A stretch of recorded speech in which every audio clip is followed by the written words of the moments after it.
Everyone, to the Monday, September 27th, 2022 meeting of the State Nuclear Decommissioning. 26, forgive me.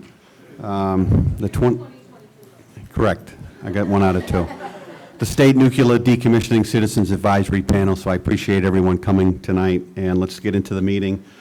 First on the agenda is, let's call to order the members who are attending tonight. And let's start off with the individuals not at the table, but zooming in. So I see Mr. Jack Priest. Good evening, Mr. Jack Priest, Massachusetts Department of Public Health, Radiation Control Program Director. Thank you, Jack. We have, is Mr. Will Crocker here? He is. Glad to be joining the group. Okay. Hi, Jim Campbell, long time no see. Will, thank you, and you're replacing Susan Whitaker. Appreciate it. I am. Okay. Thank you. HOD designee. Okay, welcome. Mr. Dave Nichols. Dave Nichols, appointed by Governor Baker. That's three.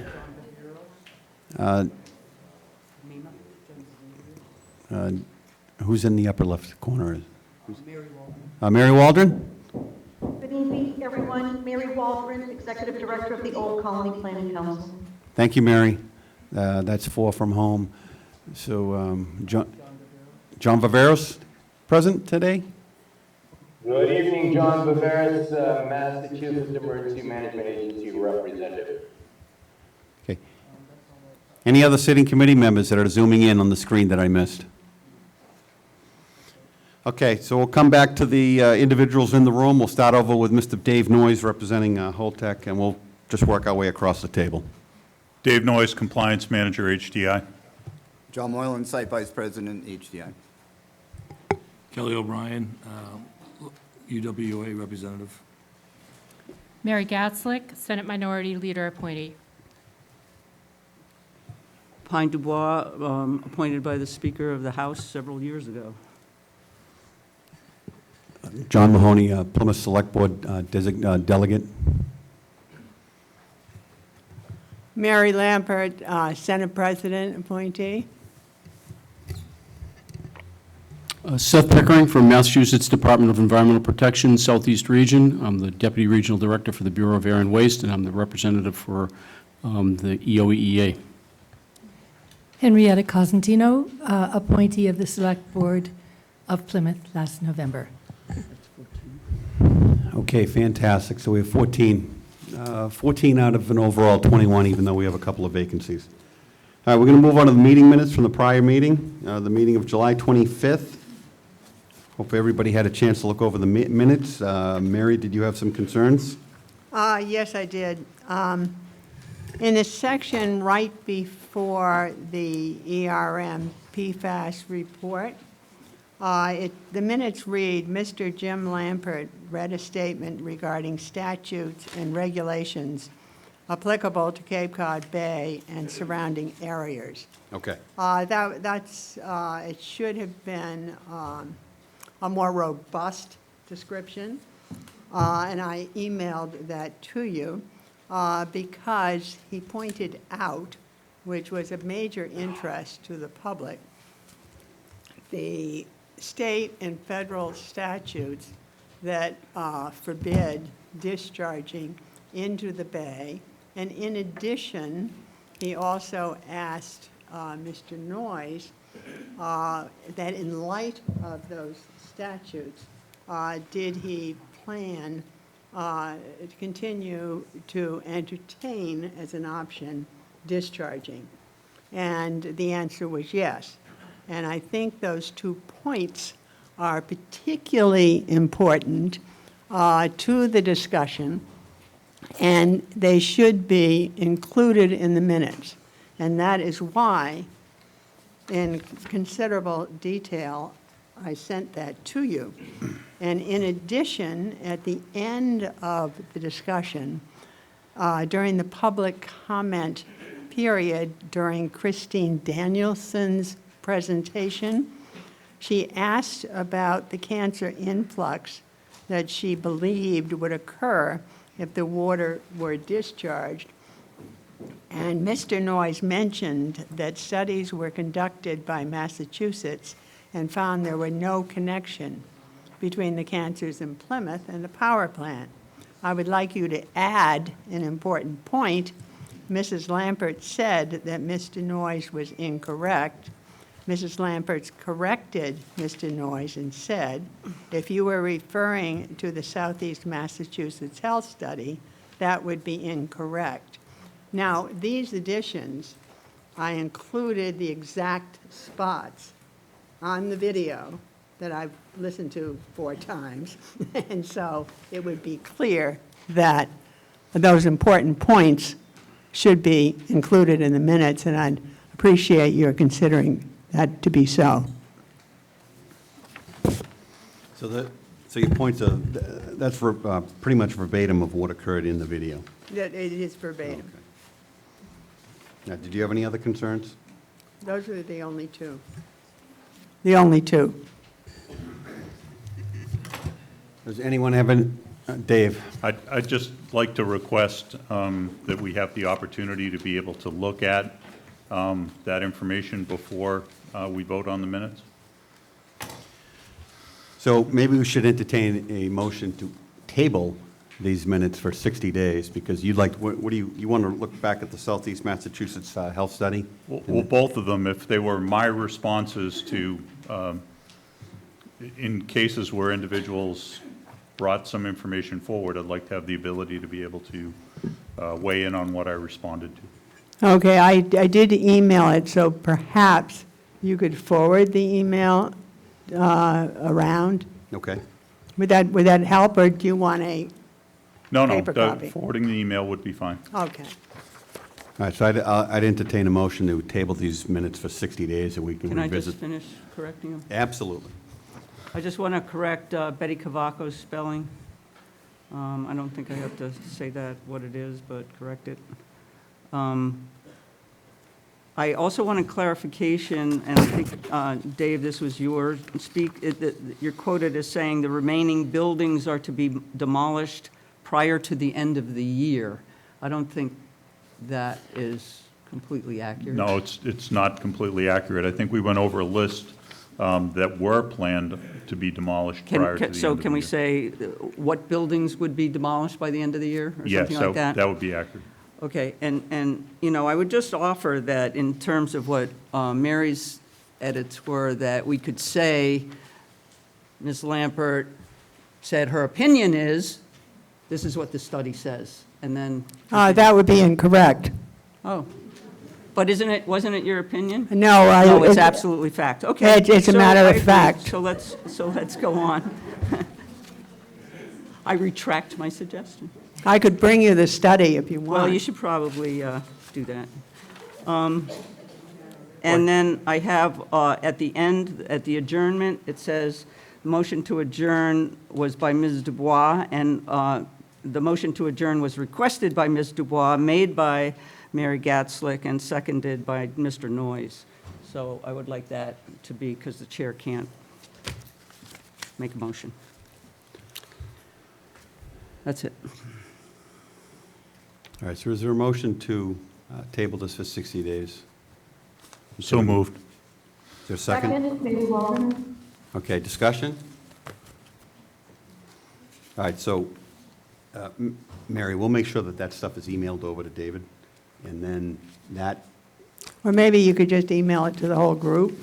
yeah, we can certainly do that. Yeah, I'm going to do that. Maybe that'd be easier in case anybody then else if- had a question. And then if you have a copy of the Southeastern Massachusetts Health Study, that's something you could share Sure. with us, and we'll disseminate that to the group. It is about 300 or 400 pages.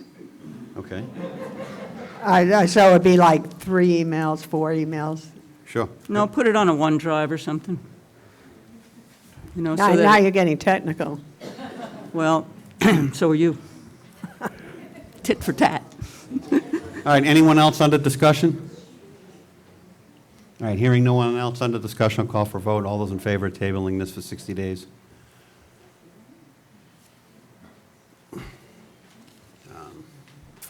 Mary, David,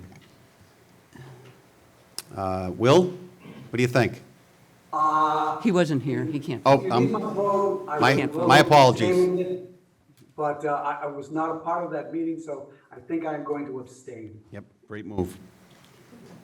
Great move. All right, you able to differentiate yeah, this? no. You got the, No, I can't differentiate anything. One, two, looks like quite a few. It looks like, who's that, Dave up there? Sorry, Jack Priest is raising his hand. So Mary. that's 2. Dave And Nichols, Mary, Jack that's Priest. 3. 3 and 9. 3 and 9. That's 12. Any That's against? plenty. And apparently one One abstention, abstention. which is Will Crocker. Okay, so just moving on to the third agenda, which is an update on panel membership. We've had a few people who have moved along, and obviously we had some vacancies that had existed for a while, and then they have been filled. I'd like to give an opportunity, maybe a 30-second introduction of Mr. Crocker, Mr. O'Brien, and I don't know who else we added, just maybe introduce themselves and just give a little background and how they came about to being on the panel. So I don't know, Will, Mr. Crocker, you want to lead off? Sure. My name is Will Crocker. Good evening, everyone. My name might be familiar to Pine Du Bois. Back in the early to mid-1980s, I was working for radio station WATD in the news department. If you search the back recesses of your mind, you might remember me. But I am the Secretary Keneally's designee to this meeting. I am a former state representative, served with Jim Cantwell, and now I am the Southeastern Massachusetts Regional Director for the Massachusetts Office of Business Development. My business card is this long, but I'm glad to be part of this group.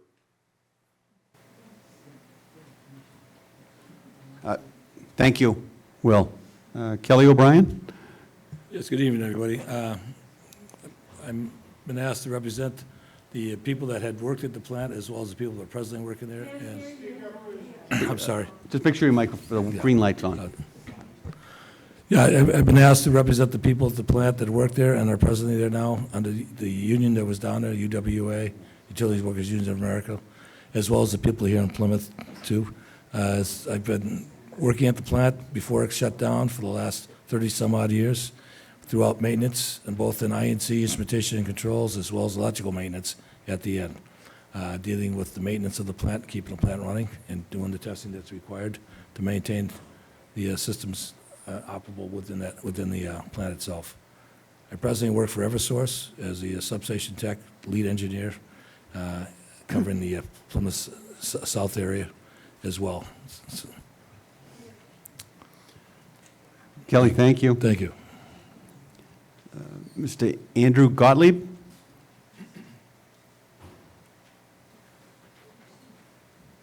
You see him still there?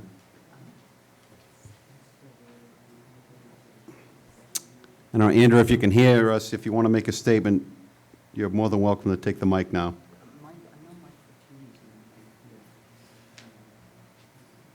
Right there. Mike, do you want to get up and say something? All right, why don't you take the microphone real quick?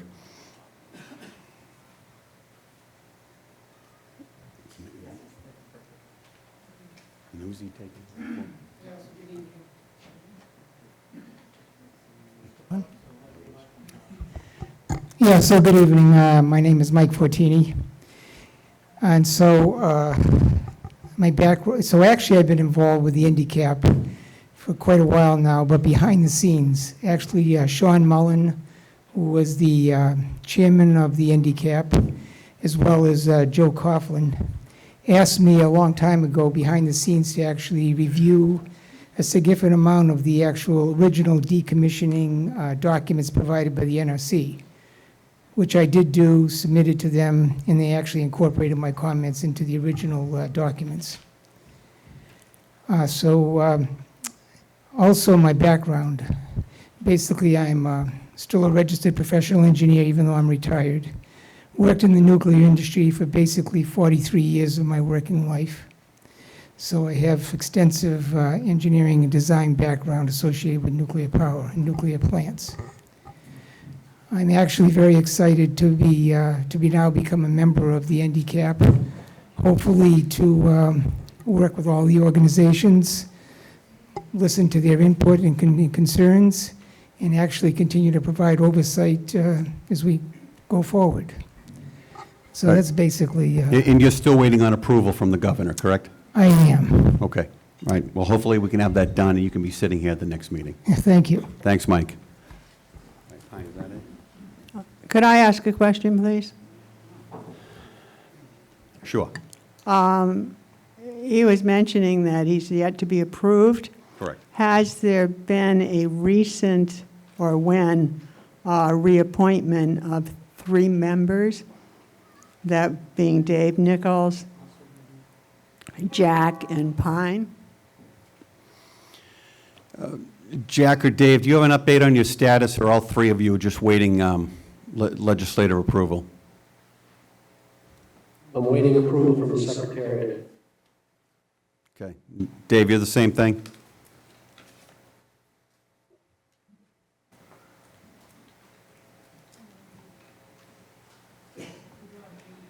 He's on mute, I think. Sorry, wrong button. Yeah, to be honest, I don't know what the governor's office is doing. I haven't talked with them about it. So I'm just kind of,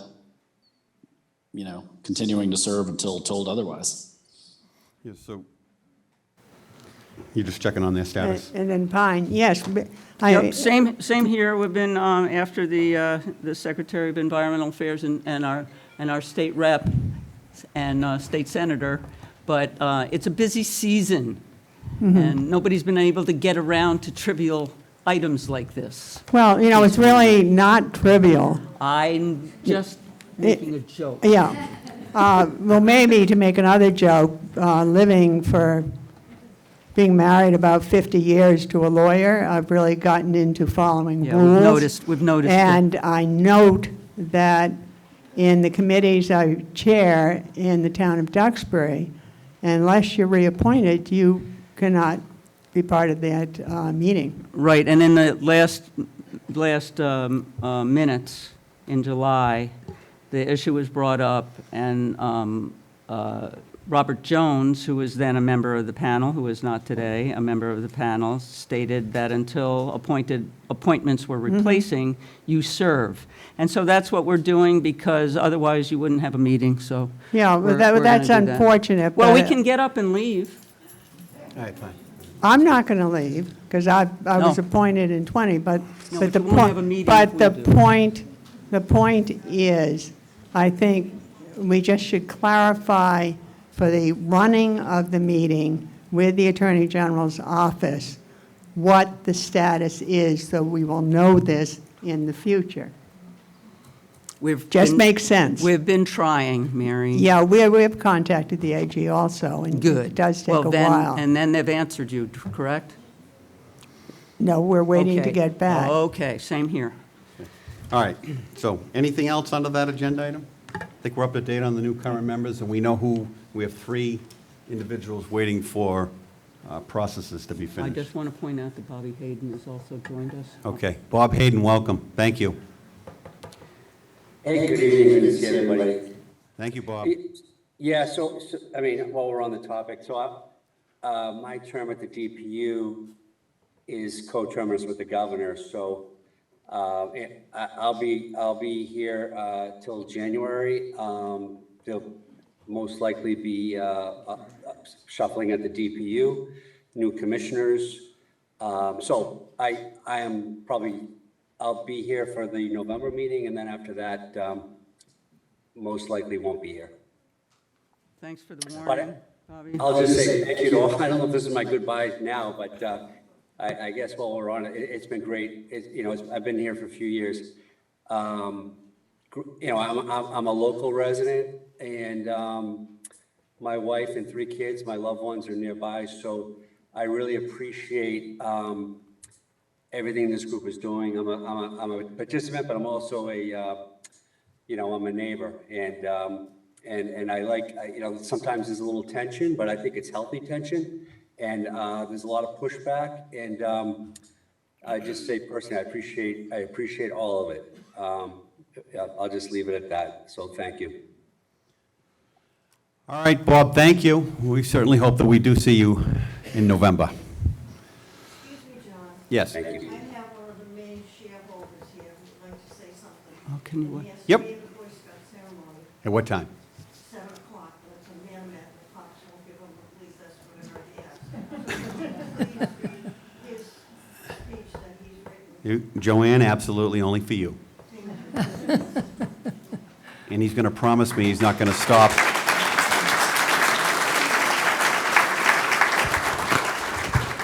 Okay, this is Tim Bennett. Joanne, just make sure he doesn't stop until he gets Eagle Scout, okay? And he wrote the speech himself. He wanted to say something. He has this big Boy Scout ceremony, so thank you for letting him speak first. is the light on? Yeah, it's on. Yep, it's on. Hi, my name is Timothy Bennett Jr., and I'm 11 years old. I live in Priscilla Beach with my parents and my 8-year-old brother, Bobby. I enjoy going to the beach to play and swim. I go there a lot. I am scared that the place I'm living in every day could hurt my health. My great-grandfather worked at the shipyard in the 1940s and 50s. There he was handed an asbestos blanket to put over his head as he went to do his job as a welder. His employees said it was safe. It wasn't, and he died from asbestos cancer years later. Now, I don't want to be another one of those lab rats that dies in 20 years when I'm only 30 years old from an illness caused by something that some corporate company dumped into our ocean because it was cheaper than the right option. My little brother and I should be able to swim without worrying that stuff dumped in our ocean could hurt us or kill us.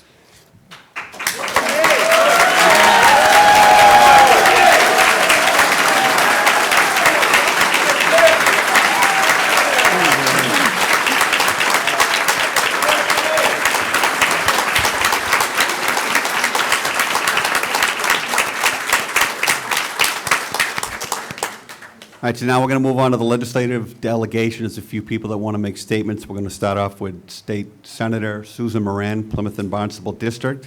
Can I interrupt you for a minute, John?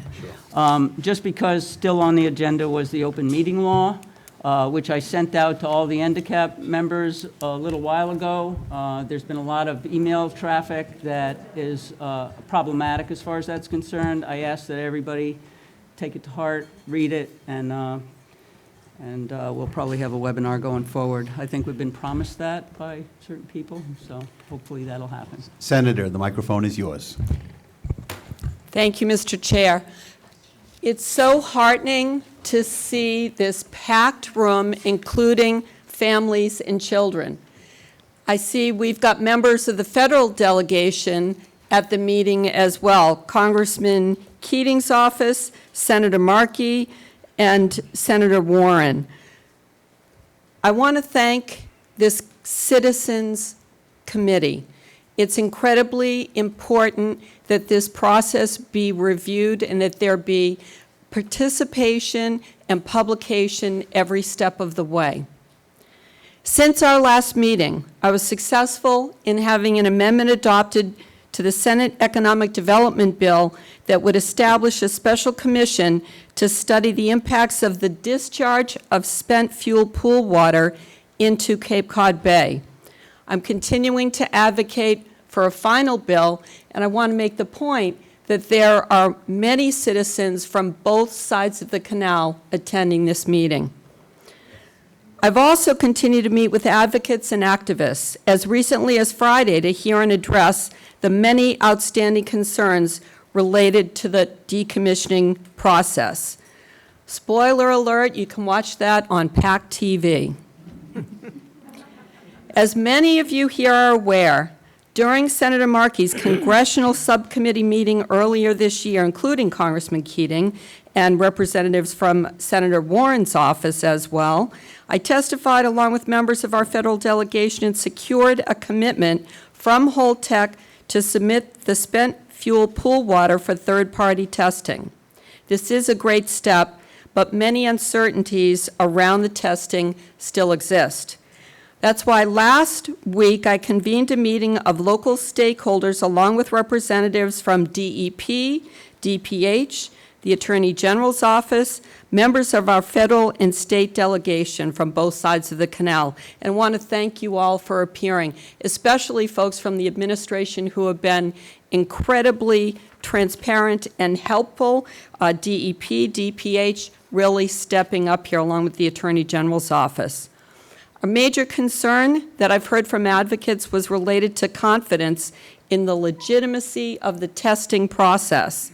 So I'm happy to report today that because of this meeting, we were successful in securing a commitment from DPH to be present during the water sampling, ensuring a high level of transparency throughout the process. We need to continue to stay vigilant and push for extensive testing. We now can see firsthand what can happen if we're not, with what is happening at New Jersey's Oyster Creek plant, discharging 24,000 gallons of water from their cooling pool in September alone. I'll continue to push for further testing, not just of pretreated water, but also the untreated water. And we must know what's in the water. Senator Markey's office is doing yeoman's work in preparing that, the process and in enlisting other stakeholders. We have a right to know the environmental, health, and safety impacts that are at risk.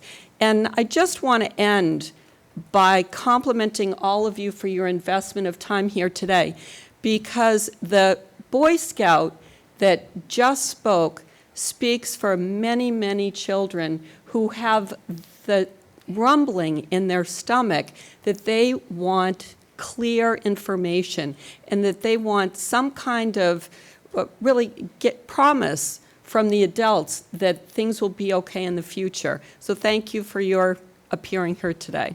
And thank you, Mr. Chair.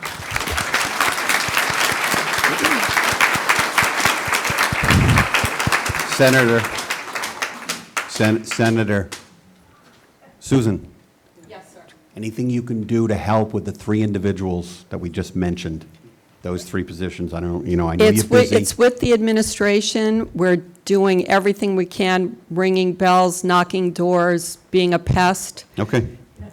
Confident there's certainly an awareness of the seriousness. That's the most important thing. Thank you. We're on it. We got it. Thanks. Appreciate that.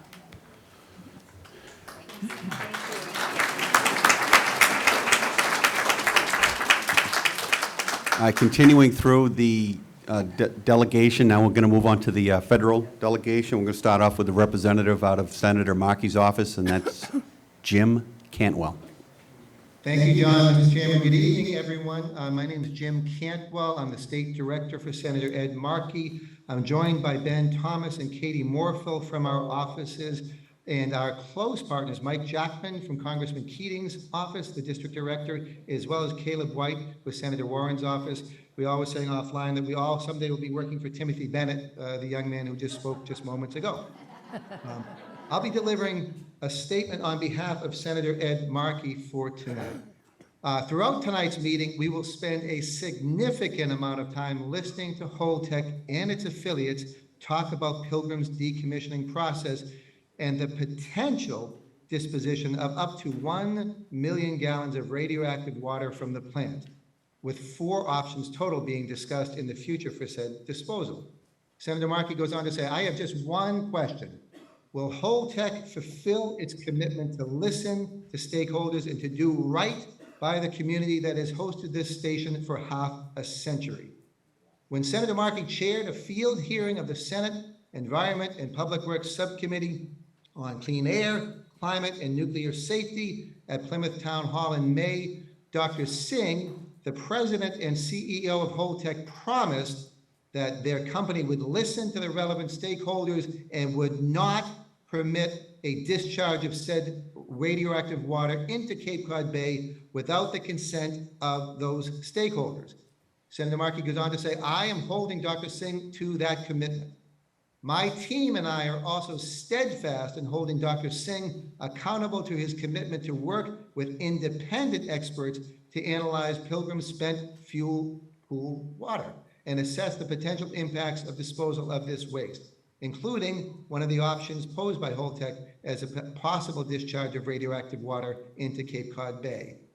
As part of our ongoing efforts to ensure full transparency and collaboration, Senator Markey's office has secured further commitments from Holtec specifically that it will allow the Mass Department of Public Health to be present for the sampling of Pilgrim spent fuel water, as well as to allow the department to conduct independent tests and analysis on a split sample. One sample gets done, half goes to the state, half to Holtec's experts.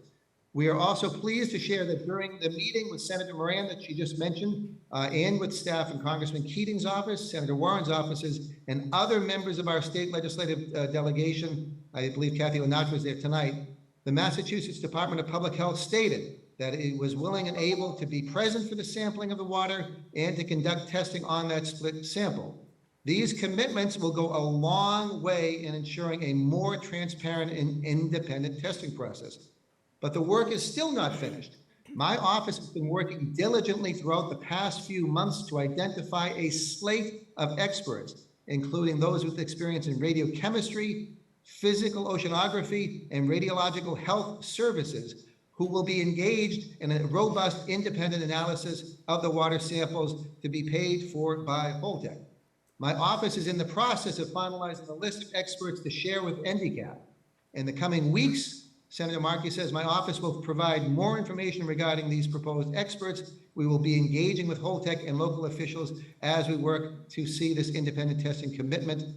As we forge on in this process, Senator Markey finally says, I will continue to hear from my constituents from Plymouth to Provincetown who voiced their concerns and opposition about the proposed discharge of this radioactive water.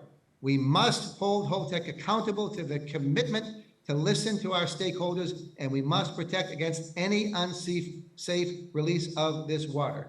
The public must have a say in how Holtec's waste is disposed. After all, they're using public funds. And in order to make those decisions, it is imperative that the public be fully informed about both the contents of that waste and the potential impacts of its disposal. Senator Markey says, I look forward to continuing to work with Holtec, NDCAP, our state, and all of our local stakeholders to ensure that there is no unsafe discharge of radioactive water into Cape Cod Bay. This is my commitment to the Commonwealth. Thank you very much, Mr. Chair, for the opportunity to speak tonight on behalf of Senator Markey.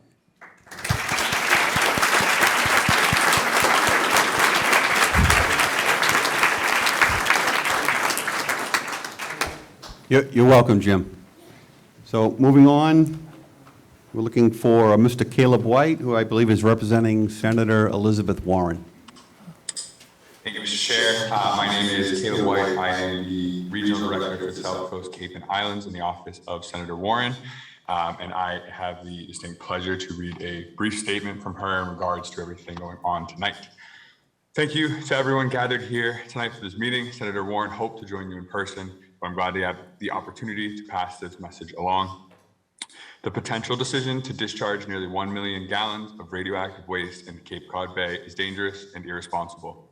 The effects of this action will have devastating implications from environmental degradation to economic fallout and could jeopardize the safety of those who live near and use Cape Cod Bay.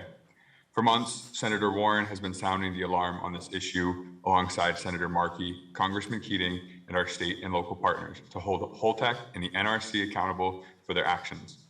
We have continually pushed Holtec for more open communication and transparency with community stakeholders and the general public.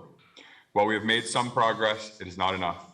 Holtec and the NRC need to do better to involve the community in this decision that will ultimately affect the community for generations to come.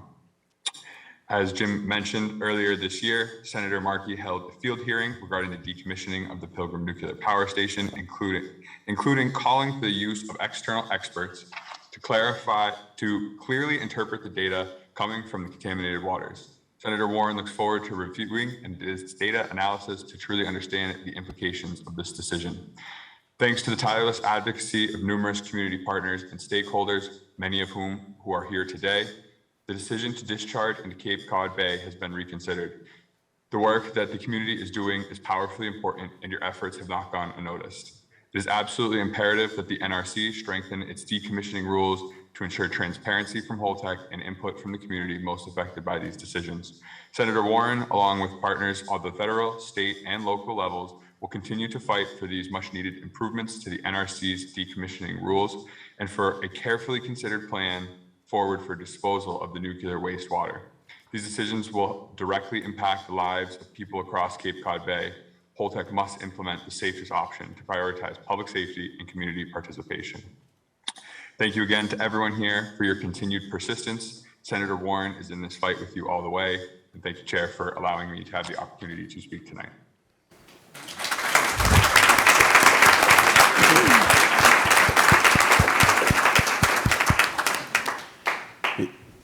You're welcome, Caleb, and obviously you're welcome anytime. Rounding out the rest of the federal delegation, we have Mr. Jackman here. Mike Jackman, who's representing Congressman Bill Keating. Thank you, Mr. Chairman, and just a quick comment to sort of bolster and support what my colleagues, Senator Warren and Senator Markey's office mentioned. There has been a lot of great work going on in the background, if you will. Senator Moran and Jim both referred to meetings, and Caleb referred to meetings that we've all been having, reaching out to federal and state agencies, and just doing all that we can to make sure that public safety is protected, and this public resource that is Cape Cod Bay is protected as well. So I'm very encouraged that the work we're doing is going to fulfill, be part of the fulfillment of the commitments that we were able to get at the field hearing back in May at Plymouth Town Hall. And a lot of progress has been made, and I'm sure we're going to hear more about it tonight. So thank you for the chance to be with you, and I look forward to hearing some of the reports from the rest of your guests. Thank you.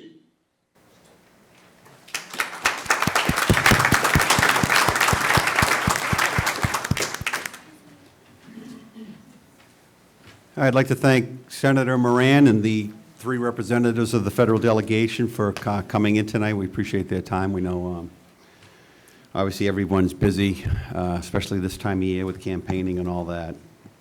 So moving on. John, excuse me. I have a letter received from Betty Cavaco of the Select Board. Yes. She asked that I read it and it be entered into the record. Is this appropriate time? Yeah, why don't we, I was just trying to get Ms. Cavaco into the meeting. I don't have that. I know she texted me, she's trying to get into the meeting. I don't know why. We don't have the ability here.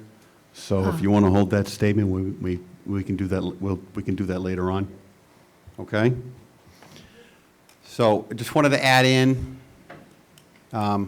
there was some concern that some people said that they couldn't make the 2 hours of the meeting and talk about the public comment at the end. So just wanted to open it up for like 10 minutes at this time for maybe a few people to take 2 to 3 minutes apiece. Not the usual suspects. Does anybody new who's traveled in from across the bridge, has to duck out early tonight? Back right corner, yes. Miss O'Hearn, Peg O'Hearn.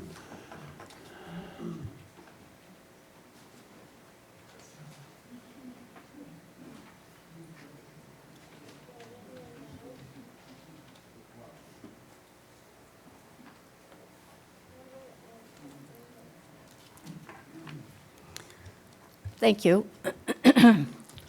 My name's Peg O'Hearn. I live at 42 Hilltop Ave in Plymouth, Precinct 6, year-round resident for 38 years, and prior to that, a summer resident for 20. I was the former HR director for the town, and in this role, I was one of the town employees who was appointed to be a member of the town's emergency evacuation staff, even though I live less than 1 mile from the nuclear plant. I'm here this evening to express my concerns about the dumping of the irradiated water into the Cape Cod Bay. When the power plant went online in 1972, many of us believed that the plant was safe, as long as the necessary safeguards were in place. At that time, it was open to local fishermen to launch their boats and fish off the jetty. I remember spending time with my dad and brother fishing there. Although the water was warmer in the outflow, we believed there wasn't, any danger. We didn't see any immediate changes to the water-rich habitat at Whitehorse Beach and Priscilla Beach, but over the years, we have seen it literally disappear. More importantly, both permanent and summer residents never thought that living close to the plant would ultimately affect their health. A very good friend of mine, Paula Barrett, resident of Arlington Road and former town meeting for 10 years, who couldn't be here tonight, has asked me to pass along some disturbing health information at this meeting. Over the past 18 years, Paula has identified a cluster of 24 residents from 4 streets located at Priscilla Beach who developed cancer. Of those 24 residents, 11 have died. Due to health privacy laws, I will only provide the affected roads and numbers of cases. Priscilla Beach Road, total of 9 cases, 3 deaths. Quaker Road, total of 5 cases, 1 death. Wellington Road, total of 9 cases, 3 deaths. Arlington Road, total of 5 cases, 2 deaths. From coming from the city of Cambridge at one time in my life, they called this a cancer cluster. Many of the residents in this area are long-time summer residents and are not counted in the town's death census data. Paula knows there are more people in this area who have cancer, but does not know them personally. After researching nuclear power plants, I see that most power plants are built close to waterways, so the task of eliminating the aerated water is accessible to oceans, lakes, and rivers. I also learned about the potential damage that can happen to our beaches and our bay. Even though I posted some of this information, Facebook denied me from doing it. And those are their new rules that they have. Oh, my God. And that the NRC cannot be held legally accountable for any damages. What do the other nuclear plants do who are not close to a body of water to dispose of their aerated water? That's my question. And in closing, I want to thank you for letting me speak.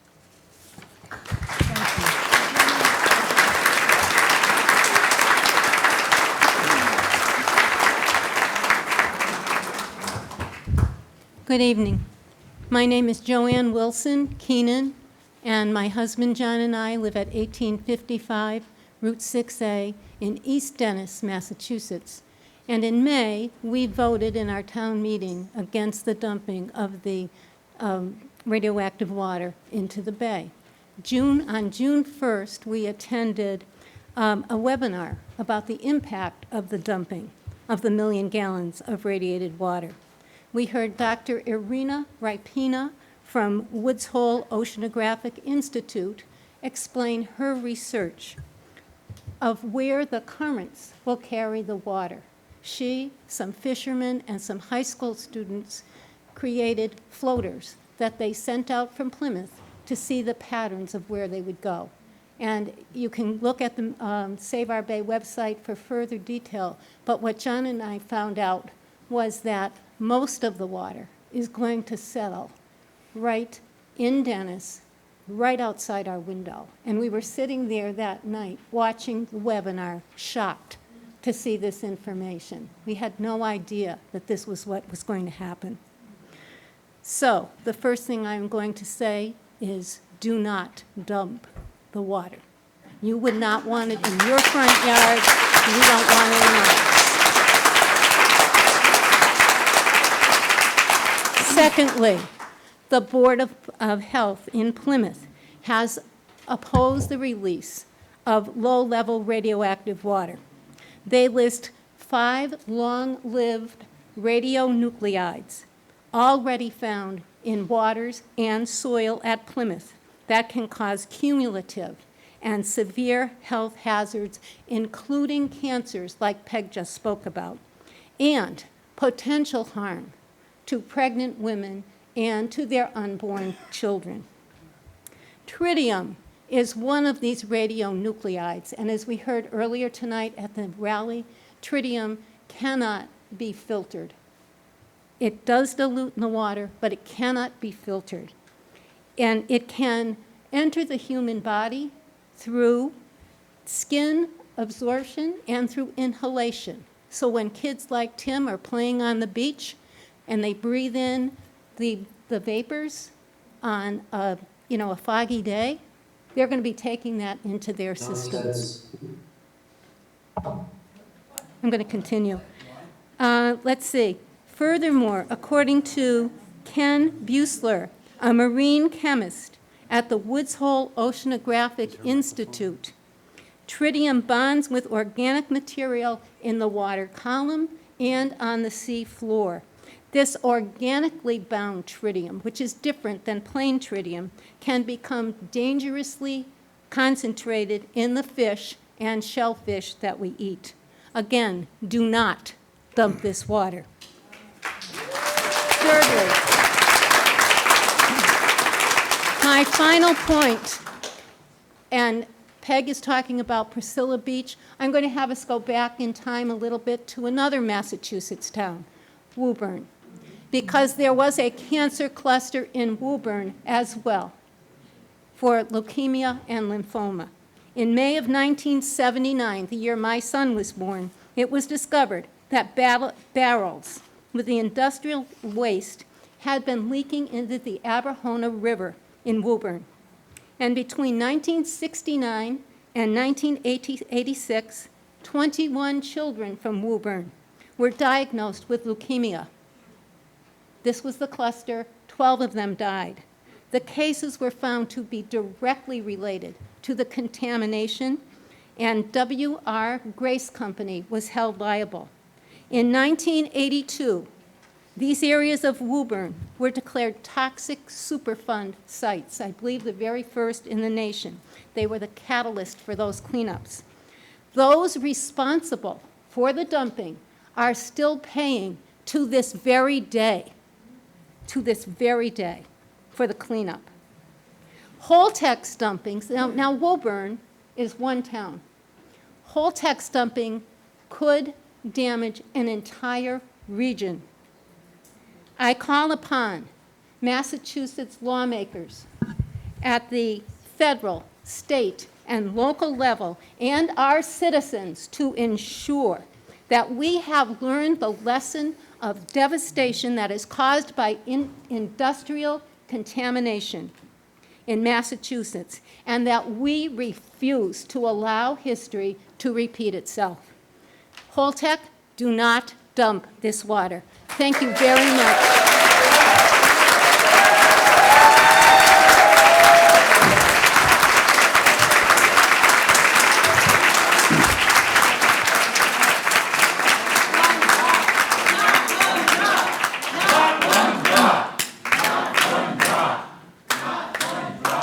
Hello, everybody. I All want right. to thank everybody for coming out. My name is Leslie Danielson, and I've lived in the town of Plymouth for 5 years now. Prior to living in the town of Plymouth, I lived in Woburn, Mass. For 30 years. My husband's entire family was a part of that. 3 years before I moved, the EPA knocked on my back door and said, "We found a pocket of arsenic about 100 yards from your backyard. We're going to have to come in and clean it up." To this day, they are still cleaning up in Woburn, and what happens is that has now become its legacy. One of the reasons why I left the city of Woburn. Absolutely do not dump that water. Do not allow this to become Plymouth's legacy. I am the 2020, hindsight is 2020. I am your hindsight. Do not dump that water because that legacy is forever. Thank you.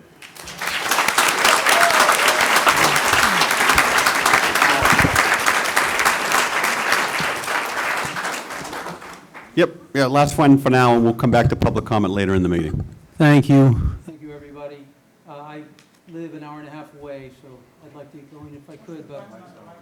Oh, it is on, or it is? It's on now. Oh, okay. So, thank you for giving me the opportunity. Oh. How about that? Okay. So I want to address myself to speak on behalf of the Citizens Awareness Network tonight, whose director is not here. She's out in Western Massachusetts in the Shelburne Falls area. Her name is Deb Katz, longtime organizer. The reason that she got involved in this arena, and I will say that I'm on the board of the Citizens Awareness Network, is that in the early 1990s, or the late 1980s, I should say, she discovered that where she lived in the area of Rowe, New Hampshire, families were witnessing a terrible increase in all different kinds of health effects along the Deerfield River Valley, and that's the reason that the Citizens Awareness Network was formed. And what they discovered was that the owners of the Yankee atomic plant at Rowe, Massachusetts, one of the oldest plants in the country at the time that it closed, maybe it was the oldest when it closed, had been dumping radioactive effluent into the Deerfield River for years with terrible consequences.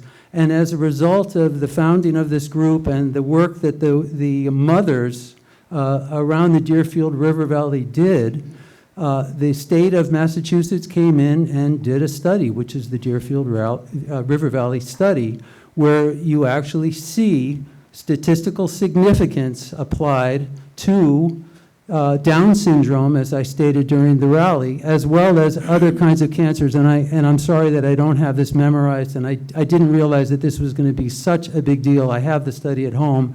Certainly Deb Katz could tell you all about it, because she and her colleagues in Cannes have been longtime victims of the dumping of radioactive effluent into the water. So the state of Massachusetts is the proud owner of 3 different health studies that all link proximity to a nuclear facility to outbreaks of terrible health consequences, including birth defects, Down syndrome, all different kinds of cancers. One of them is the Southeastern Massachusetts study that I've already heard referred to. One of them is the Deerfield River Valley study, and the other one is the nuclear metal study about the plant in the Concord area that was making depleted uranium that we've been shooting all over the Middle East for the last 25 years. And that has subsequently caused a lot of problems among children in the Middle East, because they find the discarded shells and play with them, not realizing that depleted uranium isn't really entirely depleted. It's actually radioactive and dangerous. So this is a lot of messy stuff that we've gotten ourselves into, and for the sake of our great-grandchildren and that young gentleman that was here that did such a great job earlier tonight, we should be rethinking what we're doing. What kind of world do we want to turn over to these future generations? And you gentlemen from Holtec, I hope you take these comments to heart, because everybody here is absolutely sincere, including me. Thank you for your time.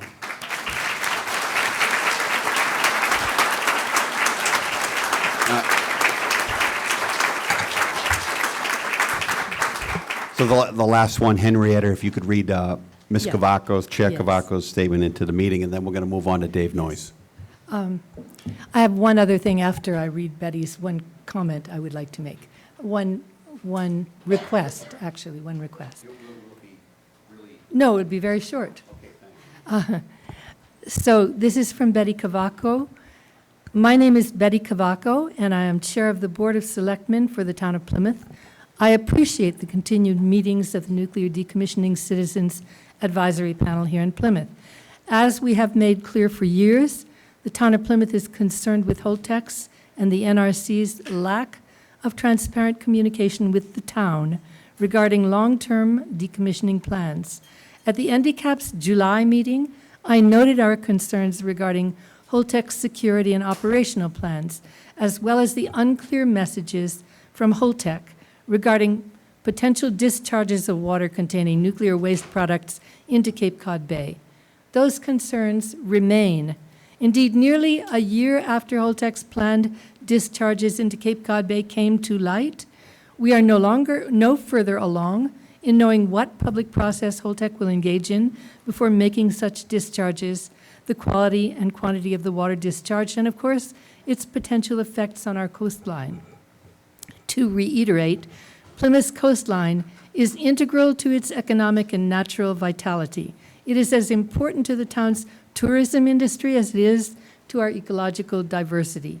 We and our neighboring towns remain deeply concerned not just by the threat Holtec's potential action causes to those coastlines, but by the lack of transparency of when and how it might happen, which has been wildly reported and could have a chilling effect on tourists and investment. Despite many state and federal officials stated concern with this issue, we have yet to see real action to restrain Holtec's behavior or even require it to be fully discussed and reviewed. Plymouth and its neighboring communities should not have to wait until harm is done before understanding Holtec's behavior. We urge NDCAP to continue to press Holtec on these issues and ask our state and federal partners to do so as well. Betty Cavaco, Town of Plymouth Selectman, and she ends with, kindness is not an act, it's a lifestyle. Now, germane to her letter, I would like to just have it noted for the record that I and Mary Lampert have both requested time at this NDCAP to be spent on discussion of the legal issues surrounding dumping. We're looking forward, in a sense, to 45 minutes of expert testimony on tritium, but frankly, that's in the end irrelevant because it is illegal. And we have never yet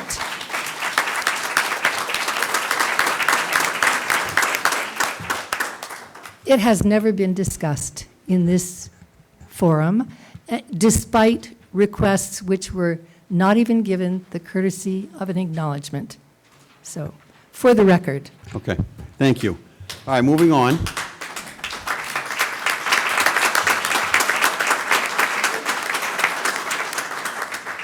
So the next agenda item is the update from Holtec HDI Pilgrim, decommissioning update, and sitting in for Patrick O'Brien tonight is Mr. Dave Noyes. Thank you.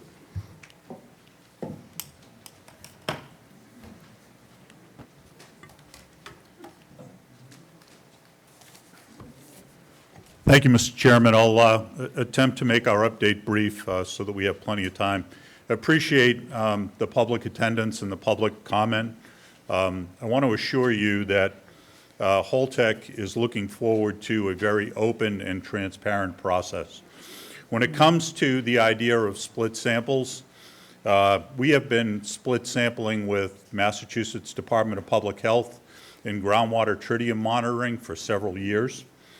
When it came to negotiation of the agreement with the Commonwealth of Massachusetts, we readily offered up the idea of split sampling with respect to characterization, and we look forward to the independent look and the scientific evaluation of the impacts of a potential discharge at Pilgrim. The first slide that you see is what we call our waterfall chart.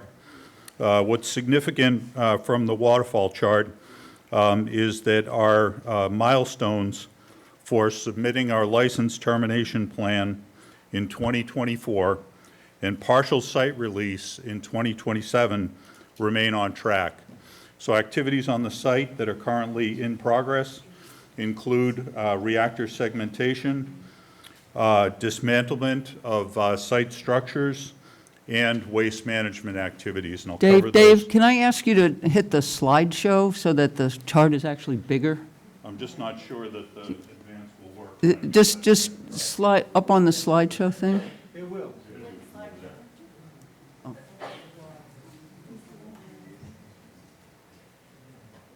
John will advance them for you. Or I will. Or I will. It just, where it says slideshow, John, I mean. The bottom right.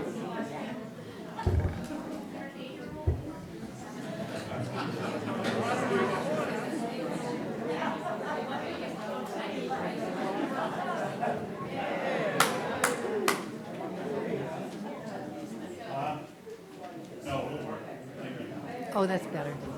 It's definitely better. Thanks, that's a lot better, thank you.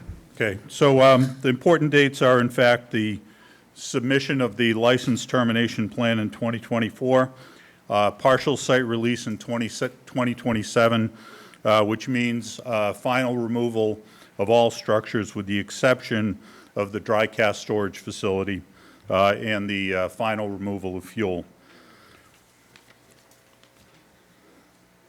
So for ongoing activities associated with demolition, the top string shows the admin executive building. It was one of the original buildings on site.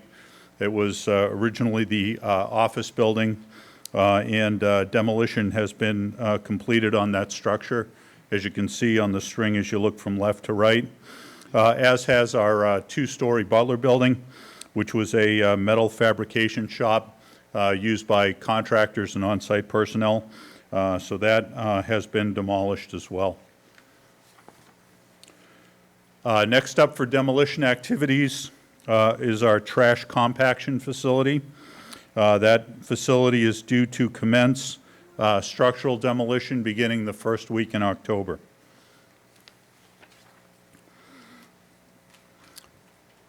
We've also continued removal of underground storage tanks to eliminate the potential for environmental hazards on site. So 6 of the 8 underground fuel storage tanks have been removed. No indication of any leakage from any of those tanks when they were physically removed from the ground. The remaining 2 are scheduled to be removed in April of 2023, following the upcoming heating season.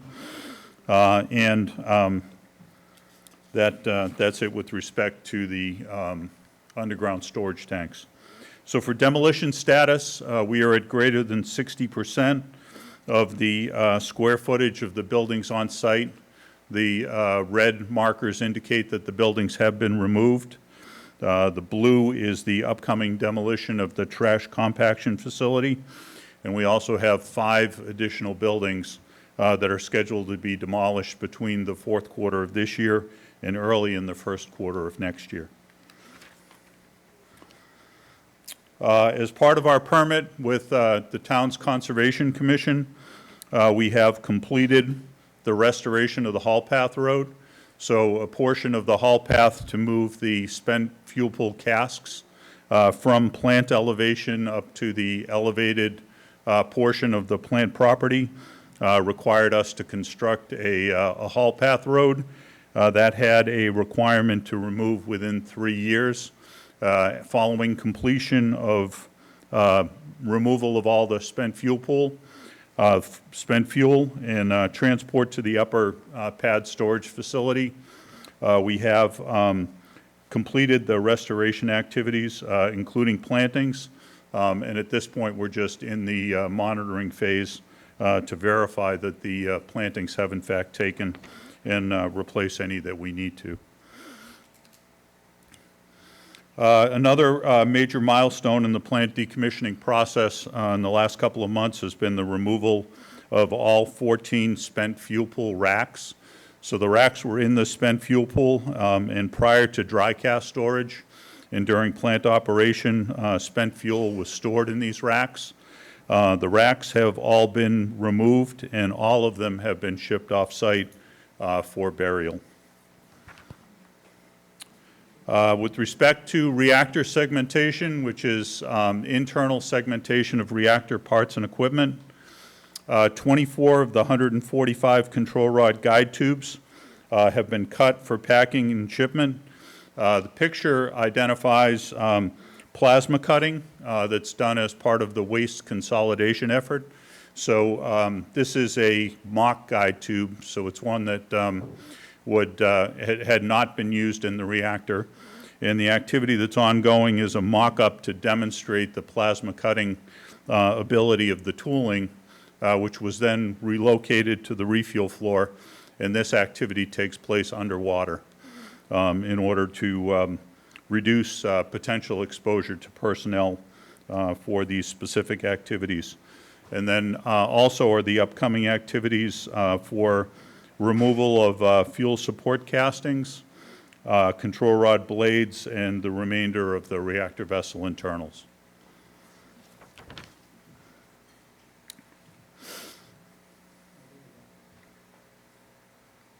This is a video snippet of the actual plasma cutting activity.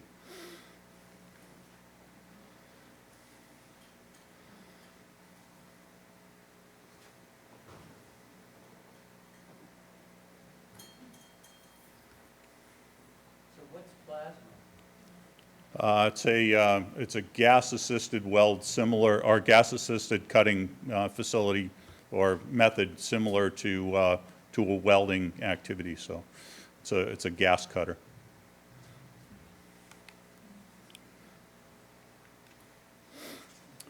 For site characterization, we continue with our surveys of the slabs for buildings that we have removed down to grade, including sampling of below-grade material during storage tank removal. For non-radiological characterization, we've completed our assessment and generated our groundwater elevations and flow contour mapping. So that will allow us to monitor for and ensure against potential migration of the Massachusetts Contingency Plan reportable conditions that were previously reported to the state. And we are in the process of developing the release abatement measures plan for the PCBs that were identified in the Para 3 area that we've previously briefed on. For regulatory affairs, we did complete the leaching pit removal that allowed us to install the visually obstructive plantings along Rocky Hill Road, between Rocky Hill Road and the Upper Isfasy facility. We did receive in last quarter's NRC report a severity level 4 non-cited violation. That was for radiological control measures during an entry to infrequently accessed areas of the plant. We had an over-reliance on general area radiological surveys, and we have entered this into our corrective action program, and we've made process changes in order to prevent recurrence. For water management, at next meeting, we intend on sharing the historic radionuclide concentrations in a potential discharge from the plant. So if a decision is made to in fact discharge, we will have the data that shows what the radionuclide concentrations are based on our historical information.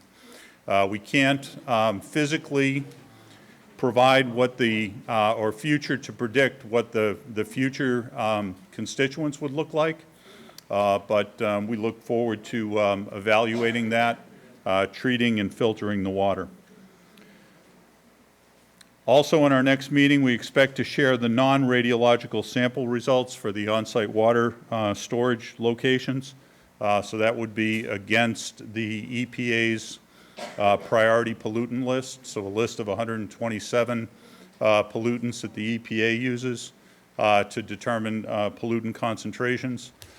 So we'll share that information for those concentrations in the spent fuel pool, reactor cavity, dryer separator pit, and the plant's torus. For waste management update, we continue to remove radioactive solid waste from site as quickly as it can be as it's generated.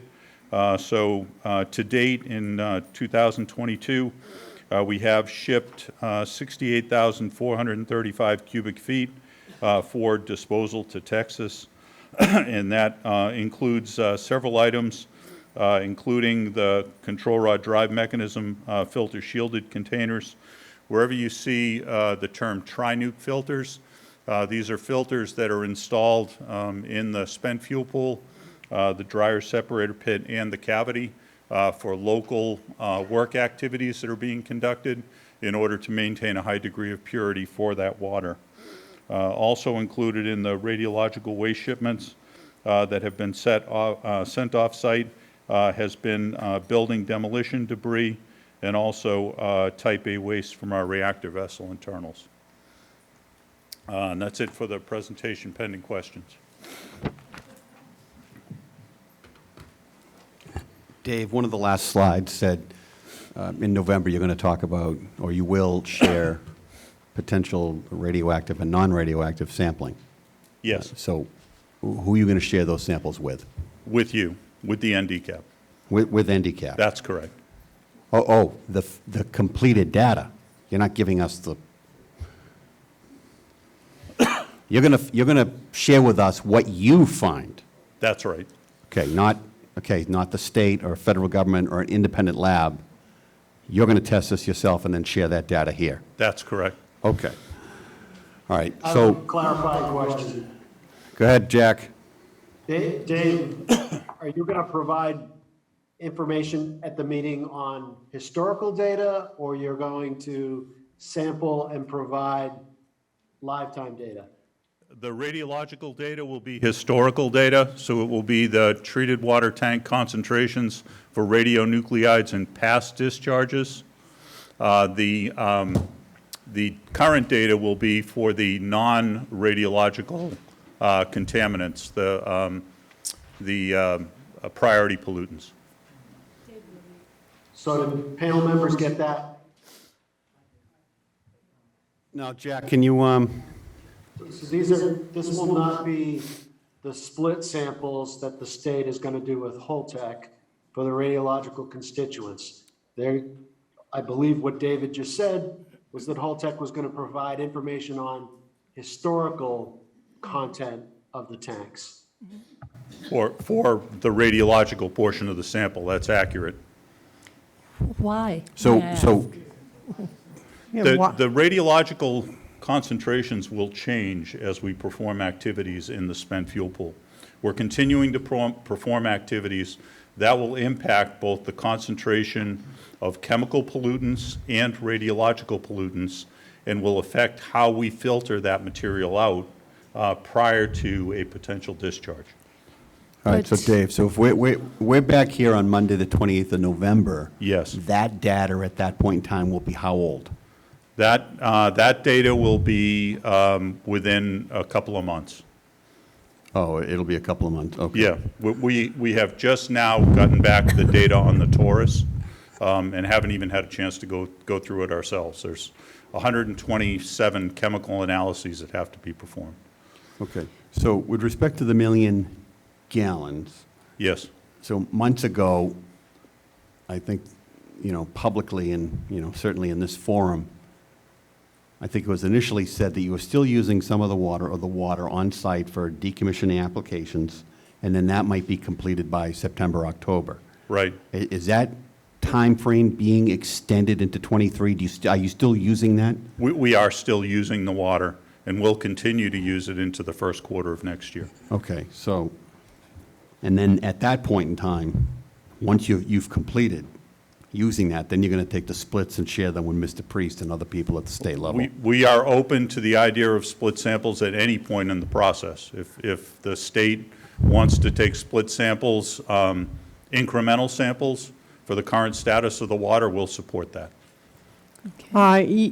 Excuse me, you said that you would have to use water until through the first quarter of next year.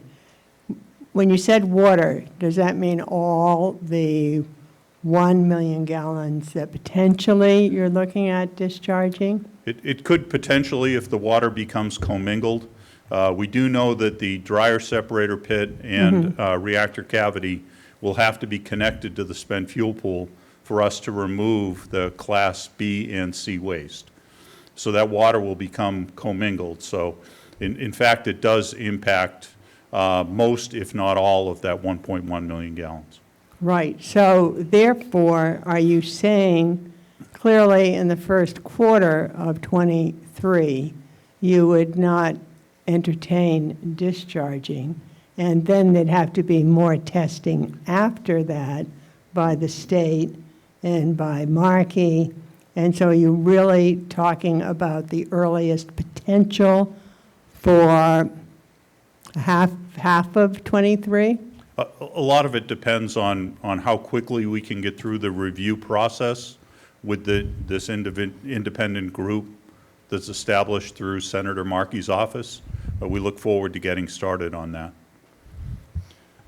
And so the earliest that you're considering would be when? The earliest that... For all the things you have to do with that water. The earliest that would be under consideration for the water that is still in use, the volumes that are still in use, would be that mid-first quarter of next year. Jack, can I pull you into this one? So I don't want to put you on the spot, but Dave had mentioned that Holtec was amenable now to going into split sampling, whether it's before or after all these applications are completed, so. So that's news to me. So that's news to me tonight. I haven't had a discussion with Holtec on a timeline. Okay, so that So was, we that want was to my make sure question. that the water samples that we have for our decision-making are going to reflect what is going to potentially be released. So having said that, then it's just, the assumption is you just continue. It's almost like unnecessary to take samples now until the process are completed, and then you see what potentially. I didn't say that. What I Okay. said is I need to have a discussion with Holtec to talk about a schedule to see if it's the appropriate time to do split samples. I can't answer that tonight Okay. because the availability of Holtec to provide those samples, I'm just hearing that for the first time tonight. Okay. We talked about doing split samples. We haven't talked about a timeline and the logistics of how I get from point A to point B. All right, Jack, thank you. Dave Nichols. Yeah, thank you, Mr. Chairman. Dave, I'm curious, though, of the 1.1 million gallons of water, how much of that do you need to retain to finish the work that you're doing? So could you release 200,000 gallons of that 1.1 million and still have enough to finish the work you need to do? There's the potential for that based on the water that is currently in the Taurus. We're not sure whether or not that water may be needed for makeup, depending on activities. So right now, a lot of it depends on how the work progresses and the need for being able to use that water in other places on site.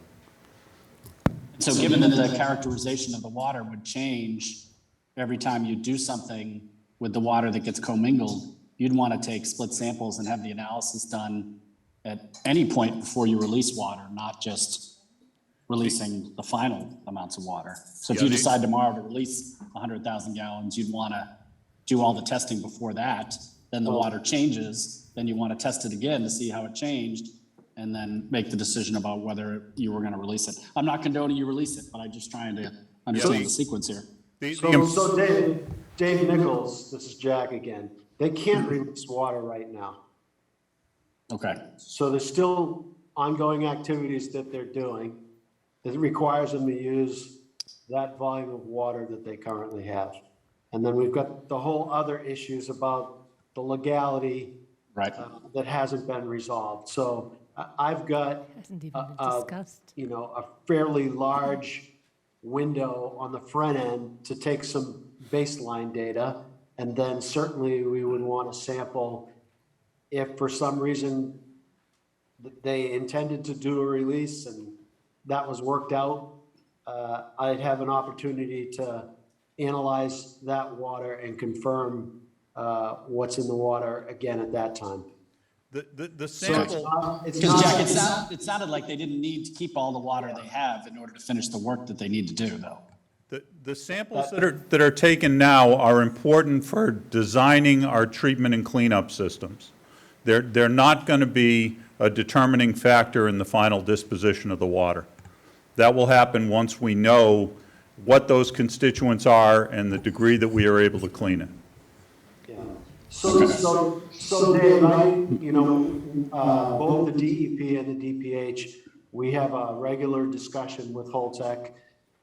That'll be the topic of our next discussion on setting up a timeline that will allow us to do those split samples and start getting some baseline data.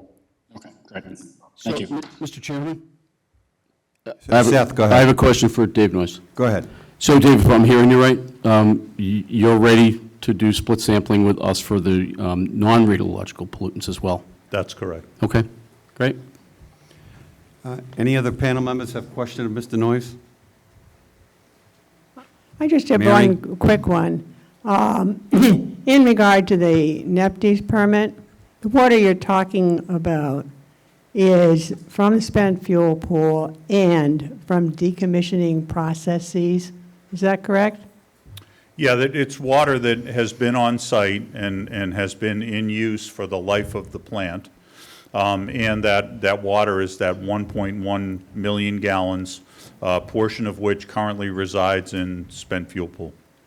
And the decommissioning processes in general, because to decommission, one of the processes would be to get rid of that water. One of the processes for decommissioning is in fact to get rid of that water, but it's not water that was created during the decommissioning. It's water that's existed on site for the period of plant operation, whether it be in the condensate storage tanks, within system piping, during refueling outages within the dryer separator pit or the reactor cavity. It's not water that is being created by decommissioning. So I understand the distinction you're planning to make. Okay. One other question. Henrietta. Yes. Dave, I don't understand, and perhaps you can explain the relevance of historic data. It's my understanding that the water that was circulated during plant operation was not the same as the water that is currently sitting there waiting for discharge. It is, that water was, the spent fuel rods, for example, steeped in that water for quite a long time. It's not equivalent to the daily circulating water. So what is the historic relevance? The data you said you'll share next November. It was what our current design systems for treatment of water for removing radiological contaminants had historically performed in order to be able to get us to a position where water could be discharged without an unacceptable impact based on NRC regulations and our analysis. Okay.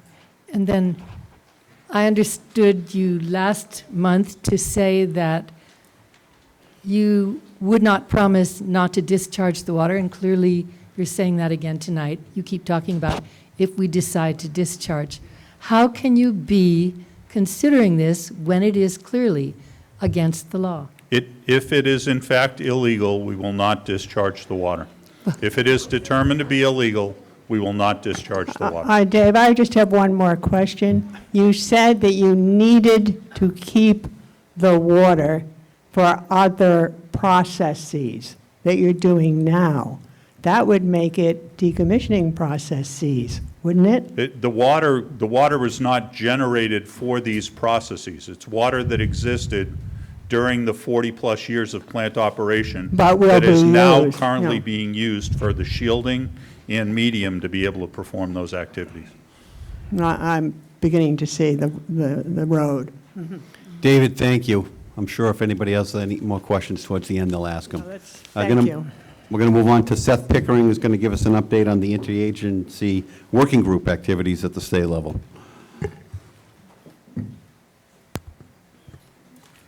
Mr. Chairman, this is the update from the Interagency Work Group.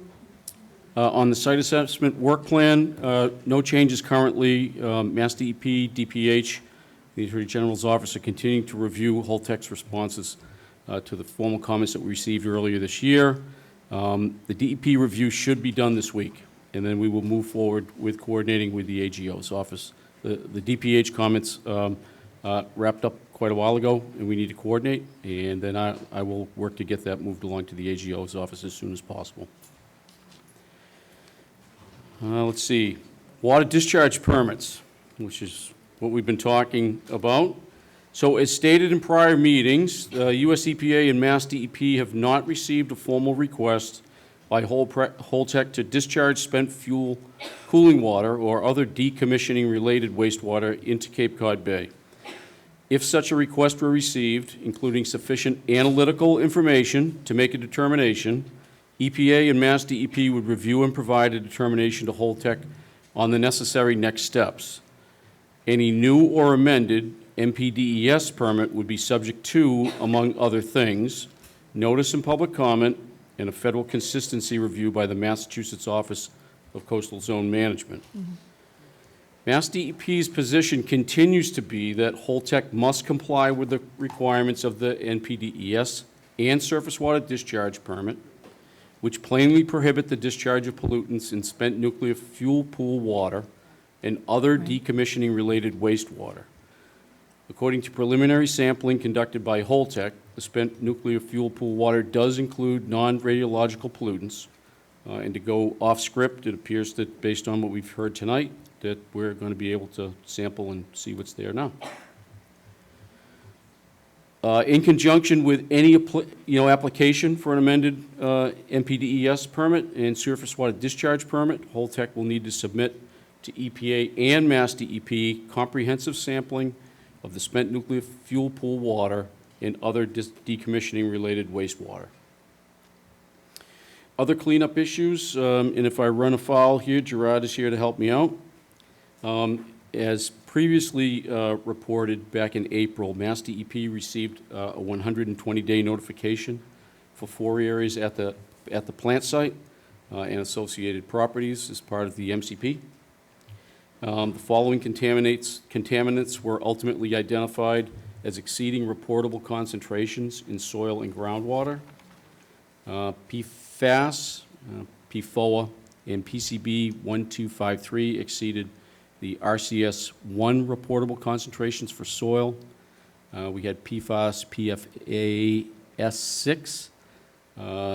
Benzoapyrene exceeded RC groundwater 1, GW1, reportable concentrations for groundwater. And 3 additional compounds were detected in areas where Mass DEP is issuing NORs, which is Notices of Responsibility.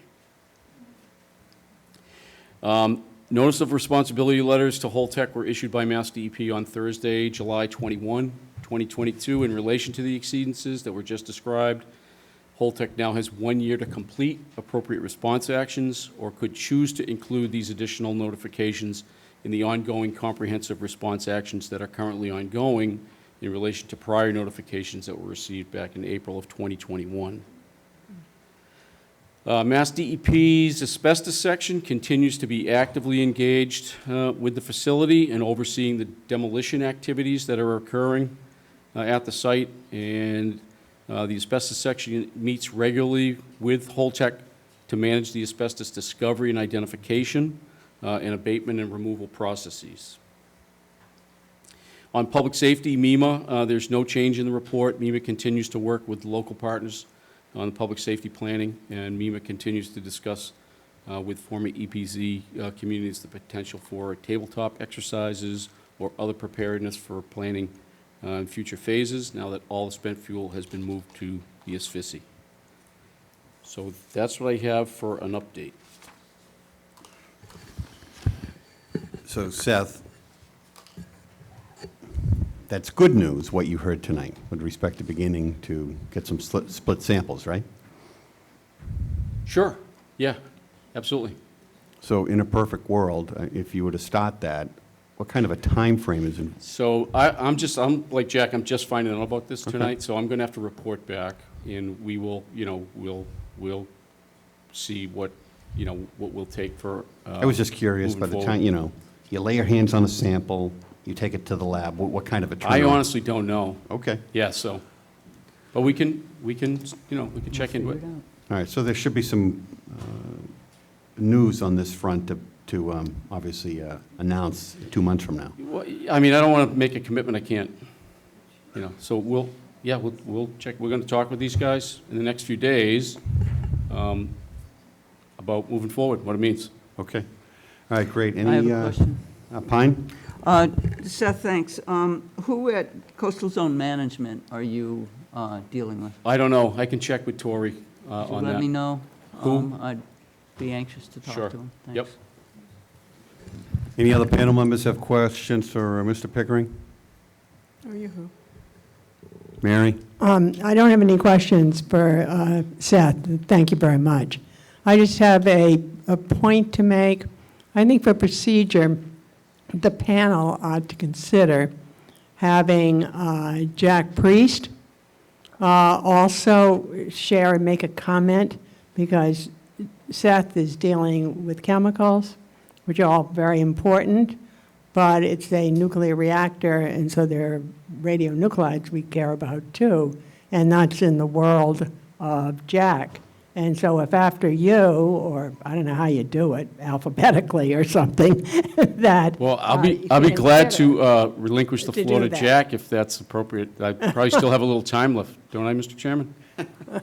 No, but I think as just a general Sure. procedure, it might not be a bad idea. Like next month, I mean, next I meeting. think we anticipated doing that as they got into more disassembly work in the reactor and turbine buildings, where there's the more potential for discovering radionuclides. Okay, thank you. Which could also be the case for the non-rad pollutants as well, you know, as they disassemble At this point, internals. the buildings they're taking down, at this point, the buildings they're taking down were not part of the process buildings. They're more administrative mechanical buildings. Okay, anyone else for Mr. Pickering? All right, moving on to the next agenda item. Thank you.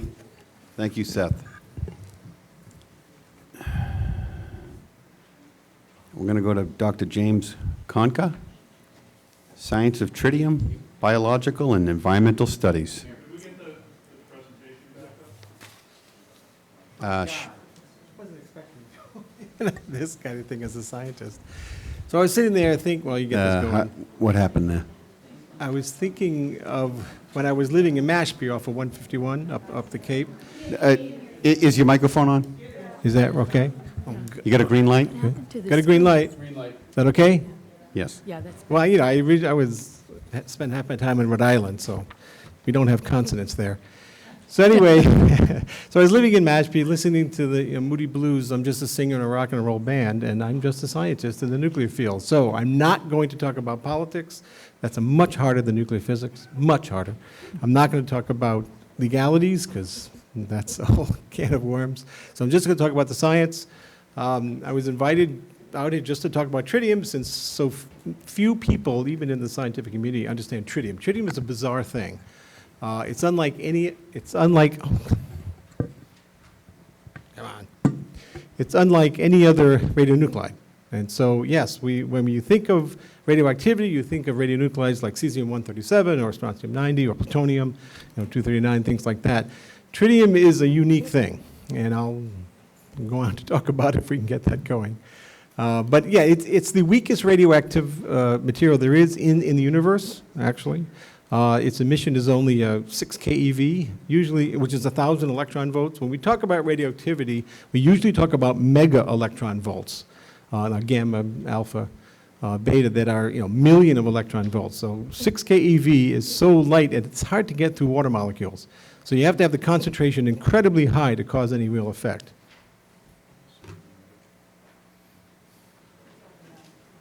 You might have turned it off. Well, while we're waiting to do that, I want to answer the plasma question, actually, because plasma is a fluid or a gas that is so hot that all of the electrons are ripped off the nuclei. So when you go outside tonight and look up and see starlight, that's plasma light. Okay, so that's what comes off the stars. Also, the aurora borealis is plasma, so it's kind of neat. But I really want to talk about tritium.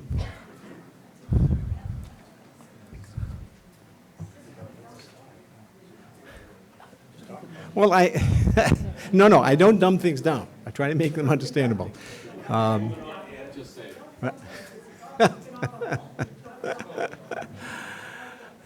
Of course it's not working. Of course.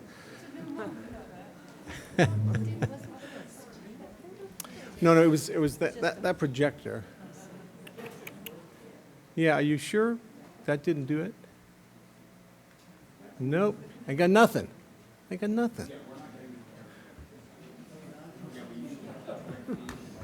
It's weak KB or whatever the hell. I promise you, I was going to talk about tritium. I really was.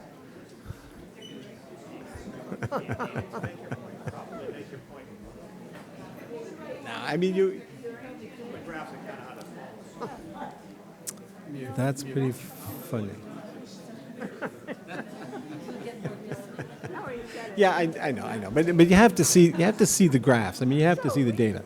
Otherwise, it's kind of worthless. Otherwise, I'm just up here talking about something.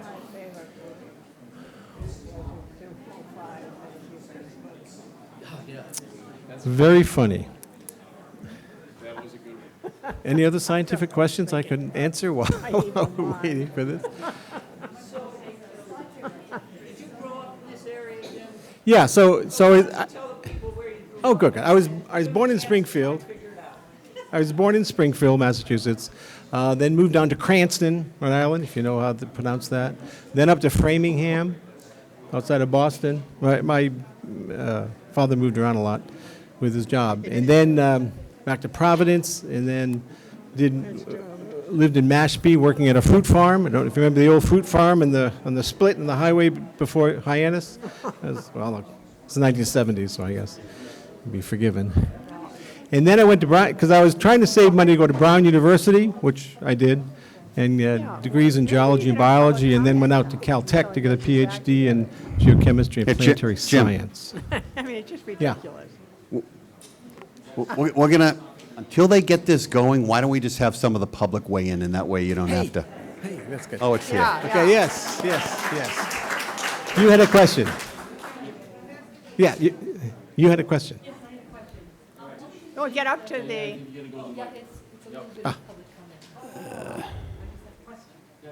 We're being recorded. Yes. I was wondering what you would consider as a safe dose of tritium. About 10 million becquerel per liter. We've actually done that work in the lab. So, I mean, I'm a lab guy. What? I don't know if you're familiar with the National Academy of Sciences Beer 7 report that states there is no safe dose. No safe dose. And in fact, no safe dose. Do you know what that's based on? Huh? Okay. Oh, yes. Excuse me, guys. What do you need? Pardon me, folks. 20. We need to give this gentleman our respect, so the NDCAP wants to hear what he has to Right. say. Bear Would 7 be nice is- of you guys to let us listen. What's that? Please don't Bear interrupt him. Bear Plain 7 and simple. very unbalanced. Bear 7 is a regulatory document, okay? So the regulations, to be conservative, we decided in the 1950s that we're just going to take the data from the high end, because we had no real low-end data, and just draw a straight line through zero. I mean, MX plus B without even a B. So, I mean, that just made it simple and overly conservative. That's great. Regs are great. I mean, I love regs. I'm a regulatory hound. So you got to, that's what these regs are based on. But it's not true that there's no level below which it's safe. I mean, right now, we're sitting in a huge, no, that's not propaganda. That's nonsense. Right now, we're living in a background dose of about 620 milligram. Right. Yeah, so this is background dose. It has nothing to do with nuclear. This is simply from rocks and food and things like that. So, I mean, I was seeing someone outside eat potato chips. You know, potato chips are the most radioactive food, right? Yes, absolutely. But the fat and salt will kill you way before anything else. So, Right. I mean, again, you have to put this in perspective. You need to understand radiation. And if you don't care, that's fine. All right, James, I'm just going to open up to a couple of members of the public, and that way, if they get this up, we'll bring you right back, okay? Good, okay. All right, somebody 3 minutes from the public? Can we, yes, right there.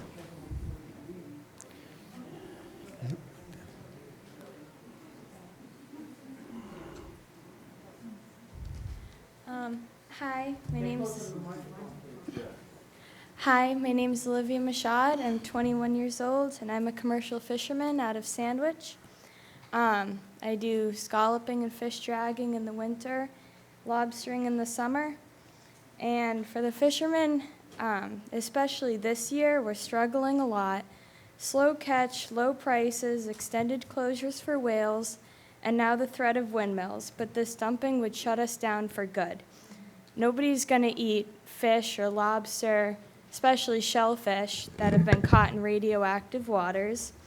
That's about 2,000 fishermen in the Cape Cod area that will not be able to support their families because of the corporate greed. And I know a few old-timers who can tell you the exact coordinates for a DeLorean and a telephone pole in the ocean, so you can't tell me we won't be able to tell that 1 million gallons of radioactive stuff was dumped in the water. And I also do some state work where we're measuring dissolved oxygen, or the blob or dead zone in the bay. And I'm not sure the full scale, but it's supposed to be at about 8 or 9. And I went out today, and there's some places in the 4s and 5s, which is not good. And that just means there's not much circulation in the bay. Nothing can get out. It just goes around and around. If there was circulation, everything should be in the 8s and 9s.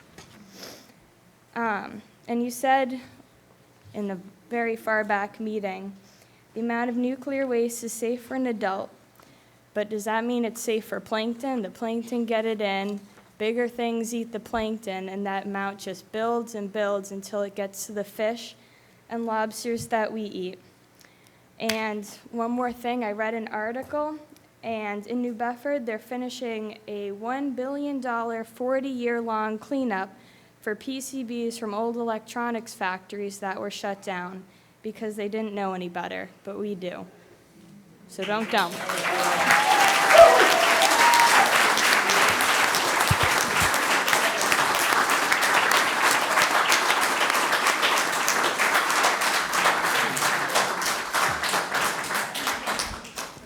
James, we're just... Jeez, come on, folks, get my slides up here. Anyone else?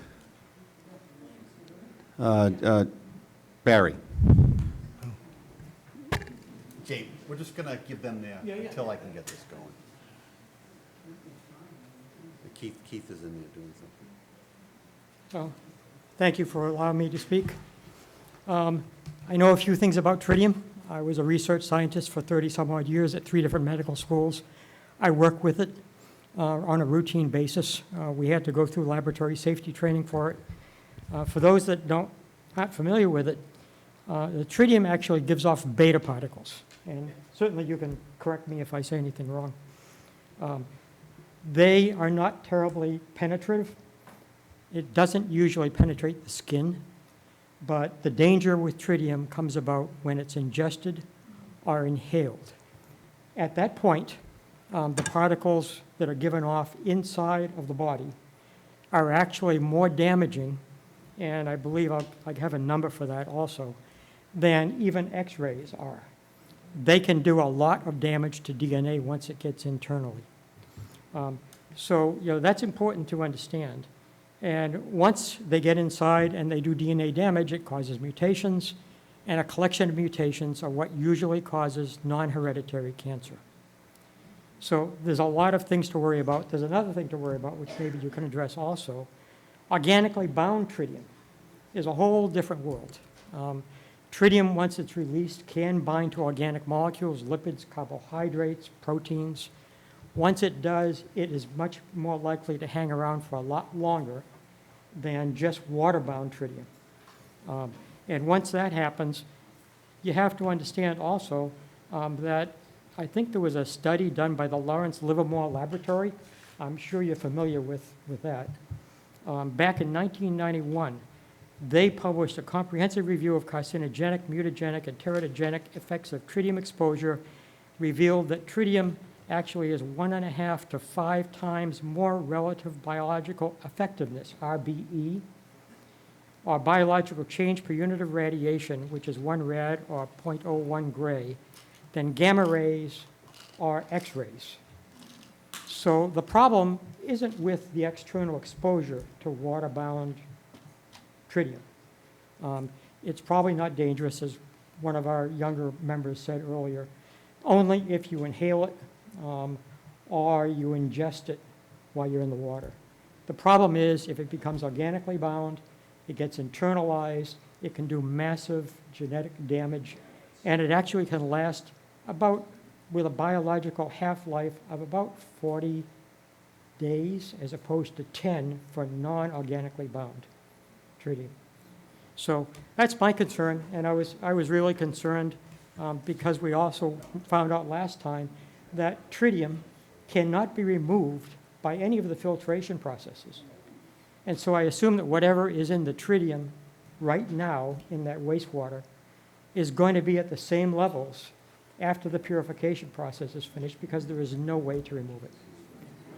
So I think we'd like to know what is the tritium levels at the moment in that water. It's going to be the same no matter what happens. Okay. That's a good point. Yeah, well, I could go on, but I don't think so.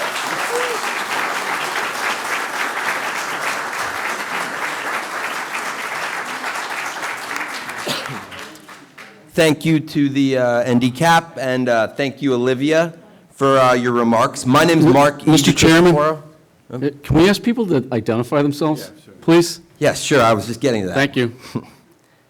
My name is Marky DeCristoforo. I'm the Executive Director of the Massachusetts Seafood Collaborative, and we represent people like Olivia here to make sure that they can still make a living. The 400-year-old commercial fishing industry in Massachusetts and Cape Cod Bay is not only an important piece of cultural heritage that drives tourism and hospitality, but it's also a critical contemporary enterprise. Just some facts and figures for you guys. According to the most recent data, our industry represents almost 2% of the economy in the Bay State.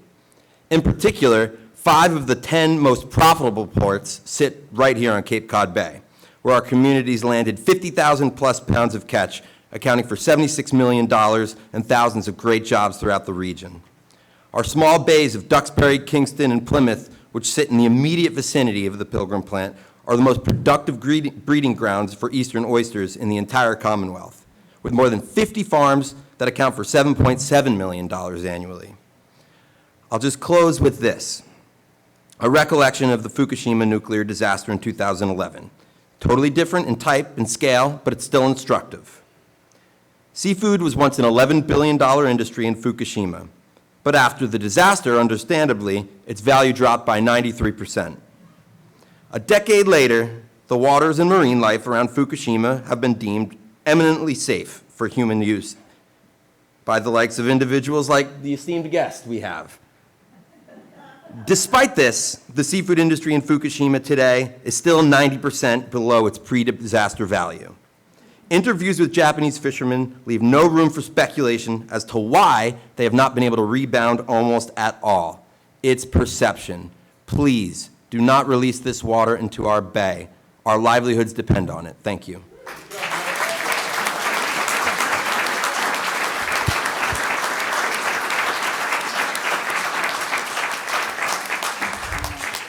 We're going to take one more, Mr. Deloge, and then we'll move back to James, because it looks like we getting close? All right, go ahead, Art. Good. Good evening, honorable committee members. My name is Art Deloge, and I represent the Massachusetts chapter of the Sierra Club. Sierra Club is the oldest and largest grassroots organization dedicated to protecting our environment. I'm also a resident of Plymouth. The proposed plan by Holtec to dump radioactive water into our bay shows a disregard for voices of the community and a disregard for justice for all of those who will be affected by this dump. You've heard from others on the illegality of this radioactive dump. You've heard the threat to those who earn a living from the sea. And you've heard the community's concern for their health. I will not repeat nor litigate those issues here tonight. Rather, I will reinforce that the Sierra Club's mission is to not only protect the Earth's resources, but to stand up for environmental justice. Justice requires that those who may be harmed get a fair hearing in a court and not be overpowered by corporate interests. Justice requires we allow experts to scientifically determine the impact of the dump using new science not outdated regulations written decades ago. And justice requires that this NDCAP committee advise the governor of the community's concerns spoken here tonight. Thank you.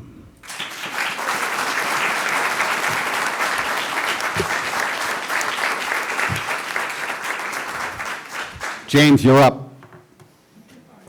I appreciate the discussion on the fishing in Fukushima. I've done a bunch of studies on there. And yes, it's all perception. That's the problem. I mean, the perception is a problem. The science is not at all like perception. The perception is what the issue is. So, I mean, you know that Pilgrim has discharged this type of water continuously for 50 years. No, it isn't. All right, let's get into the presentation. But the tritium, I'm talking about the tritium levels, okay? Because there's no other way to get rid of tritium, okay? Because when it's too difficult to concentrate, and you don't want to concentrate your radioactive material, you want to dilute it.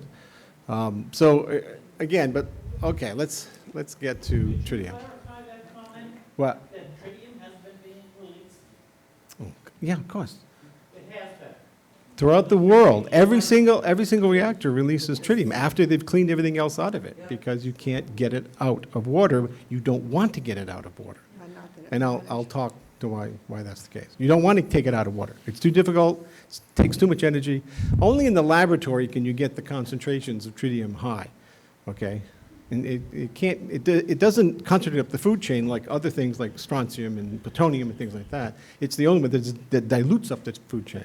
It will not stay in your body. It likes to be in water. Oh, it's not propaganda. Give me a break. So anyway, so again, we're talking about this potential discharge of 1 million gallons of treated water with residual tritium. So you guys are going to decide how this is going to happen. But one scenario is dilute it with 20 times seawater and then discharge it slowly, maybe 40,000 gallons a day per week, maybe who knows. But that's one of the plans. So, after 50 years of field and laboratory experiments and environmental and biological monitoring, the scientific community has never observed any humans or organisms in the environment to be harmed by tritium at any level from any source. Isn't that propaganda? All right, just keep focus. I'll focus. Focus. Okay, so anyway, so you can only concentrate tritium in laboratories. Not even inside the nuclear reactor itself do you get tritium high enough to do anything, because it just takes a huge dose, and dose makes the poison. So we have to enrich it in materials and water and food about 1 billion times, and then we do things like inject it into mice, which I hate to do. I don't think we need to do that anymore. We've done it enough. Or feed it into fish and things like that. We've done that, and I'm going to show you some of those results. So I apologize for units and numbers. Everyone hates units, but the unit of radioactivity does not involve the organism. Radioactivity involves the nucleus, so that's what's just being given off. So something's happening within the nucleus to go from being unstable and radioactive to being stable. So 1 nuclear disintegration per second is 1 becquerel. Sometimes you'll see curies, which is 37 million becquerel. Sometimes you see picocurie. So whatever is being reported in the literature or from the company or whatever, the laboratory, these are the units you're going to see. Now, the units of dose, that involves the organism. It has nothing to do with the radioactivity. It involves what the organism is seeing. So it's the dose, and something called sievert is the dose equivalent, and it's normalized to rad type and organ. So what the gentleman was saying was the biological number. We assign biological effects to things like beta, gamma, and alpha. So beta is assigned certain things, but it depends upon the energy. So rem is the unit of dose that we use. One sievert is equal to 1 rem, and gray is the absorbed dose. It doesn't have any information on what the organ is doing or the organism is doing. It's simply how much energy you have absorbed. So I apologize about that, but units, but you got to know them in order to talk about them. So tritium has, again, the most unique chemistry and physics of any element or radionuclide. That's why we don't remove it. So it only has a 6 keV average energy. It's the weakest radioactivity of any element. So it's difficult for such a low energy beta to actually get through the water, the cell walls, and other material between the radionuclide and any DNA. I mean, it can, if you have the concentration high enough, if you have the energy is high enough, you can do that. But it's very difficult, and it takes a lot. So only internal doses are possible. That's why the gentleman was saying external dose, you don't care about external dose. I mean, plutonium, you don't care about the external dose. You can hold plutonium in your hand. I have. It won't hurt you. You have to powder it, breathe it in. You have to breathe it in.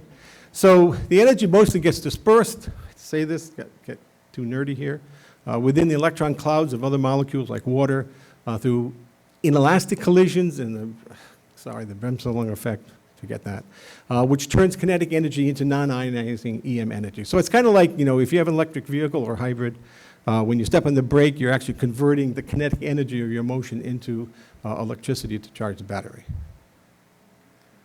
Now, H3 half-lives are short. This is very important for the dose.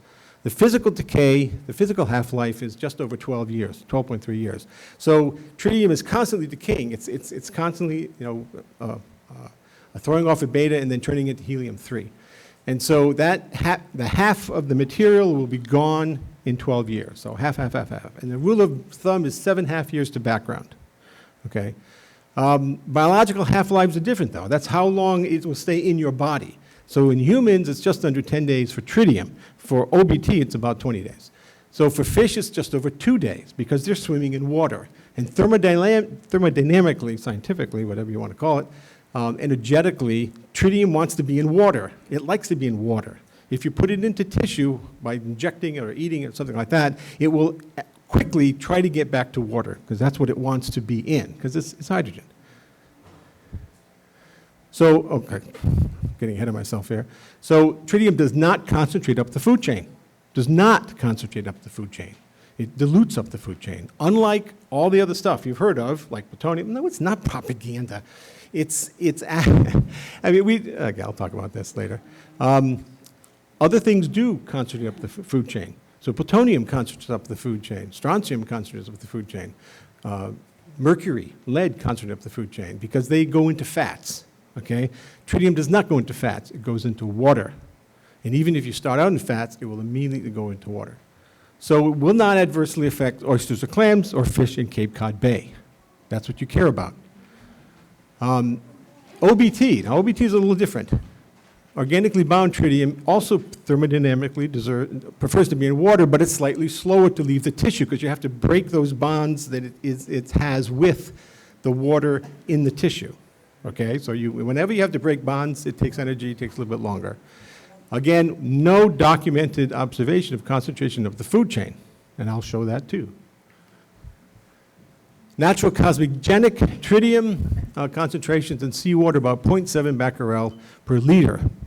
By comparison, our blood contains about 250 becquerel per liter of radionuclides, most of which are 100 times greater in energy than tritium. So again, these levels of concentrations are just no big deal because we already are in a bath of radionuclides. So natural cosmogenic tritium in the upper atmosphere is created mostly by this reaction.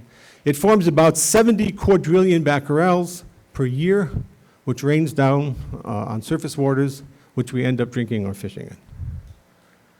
But there are 74 sextillion becquerels of potassium-40, rubidium-87, uranium-238, 235, thorium-232, and many other higher energy emitters already in the world's ocean. Okay, so again, concentration matters, dose makes the poison, and that's the whole point here. So for those of you who wear glow-in-the-dark watches, you're carrying about 925 million becquerel of tritium on your wrist. Medical industrial applications in the US use about 145 quadrillion becquerels per year, and it's not cheap. It takes about $30,000 per gram. Okay, so the issue as it stands, since there's been no documented health effects of tritium outside the laboratory, we can do it in the laboratory, great. Nations have to guesstimate what maximum regulatory limits to get, and we don't know what to make them because there's never been any problem with tritium. So if you look at different countries and their drinking water limits, the European Union is the lowest, about 100 becquerel per liter. The United States, a little bit higher, but I mean, Australia is 76,000, and Japan is 60,000, and Finland is 30,000. I mean, we don't know what to make it because we've never seen a health effect from tritium at these concentrations. So what happens after tritium enters the water? I mean, any dissolved constituent or chemical species in any packet of water that's in a concentration higher than the water surrounding it will begin dispersing. I mean, this is just, common sense. So to reach a steady state or an equilibrium condition in order to smooth out any concentration differences. Generally, the world's ocean, the world's atmosphere, doesn't like concentration differences, and they will smooth themselves out relatively quickly, depending on the properties of the fluid. So current and wave action are very efficient in dispersing this. This is what I talked to Rapino about and Ken Husler at Woods Hole, and I'll show some of their stuff. So very efficient at moving this stuff about and mixing it. It wants to stay in the water, and it becomes fairly well mixed in days to weeks. So this is the latest one that I got from Woods Hole. So this is the current map that the Woods Hole folks got from floating those things around the Cape Cod Bay. So there's a big current that goes pretty much, that pretty much goes right out to sea. Does this actually work? No, I don't have a laser pointer. Anyway. What? Wait, I'm sorry, what? Yes, no, I know that. Elevation on the west dock up 120 feet. Right. 12-story building. Right. 6 hours in, 6 hours out. Fished there all my life. Okay, yeah, okay, fine, I got it. So anyway, the current you care about is the bottom current, the one that goes along the coast and that can stay around for longer than the two ones above it. Now, there's sometimes the season when that current reverses and flows north. That's when you want to release any water. Okay, you don't want to release it when it's going to be still. It's not going to mix well. So again, the idea is to work with the Woods Hole folks and decide when and how to release the water when the current is flowing north. But even assuming it doesn't. So let's just look at the, about million gallons, pre-diluted tank waste. So the total, eventually it gets out into the Atlantic along with the rest of the tritium that's formed in the upper atmosphere. So total tritium activity that could be released is about 26 curie. This is a common practice. I know that doesn't sit well, but it's a common practice. Every nuclear reactor releases tritium. All right, never had a problem with it, never saw it. So the fishing industry here has never suffered from tritium coming out of Pilgrim, and we've done it for 50 years. So why is this different? 1 million gallons. Yeah, but they always did 1 million gallons. Is that a fact? Yes. Yeah, you can say.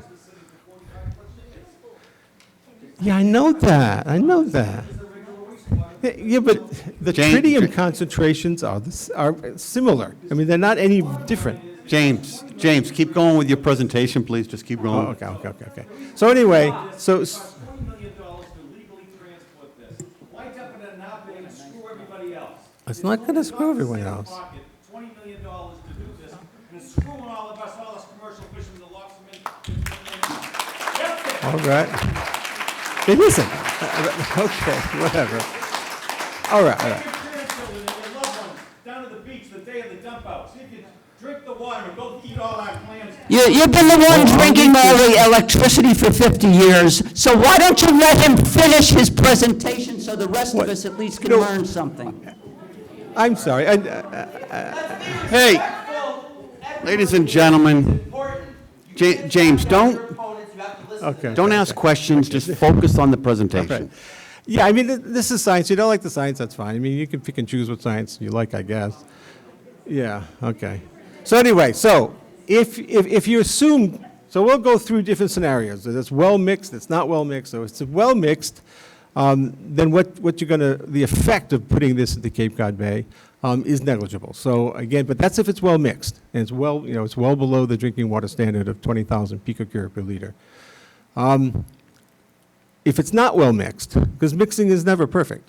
So if you say, okay, well, maybe it's not 100% mixed, maybe it's only 10% mixed, so 90% of the water at Cape Cod Bay is not seeing this, okay? So assume that it is just hugging the coast. Most of the Cape Cod Bay is not seeing it.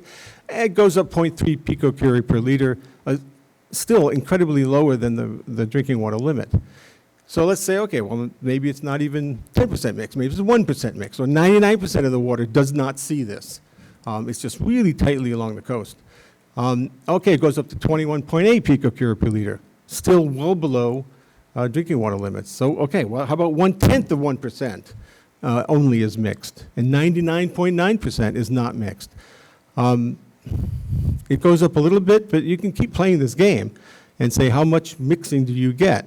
And that's what, you know, the Woods Hole people know very well, how much this is going to be mixed. So anyway, each packet, and again, you're not going to discharge 1 million gallons at once. You're going to meter it out over time, so that even lowers these concentrations.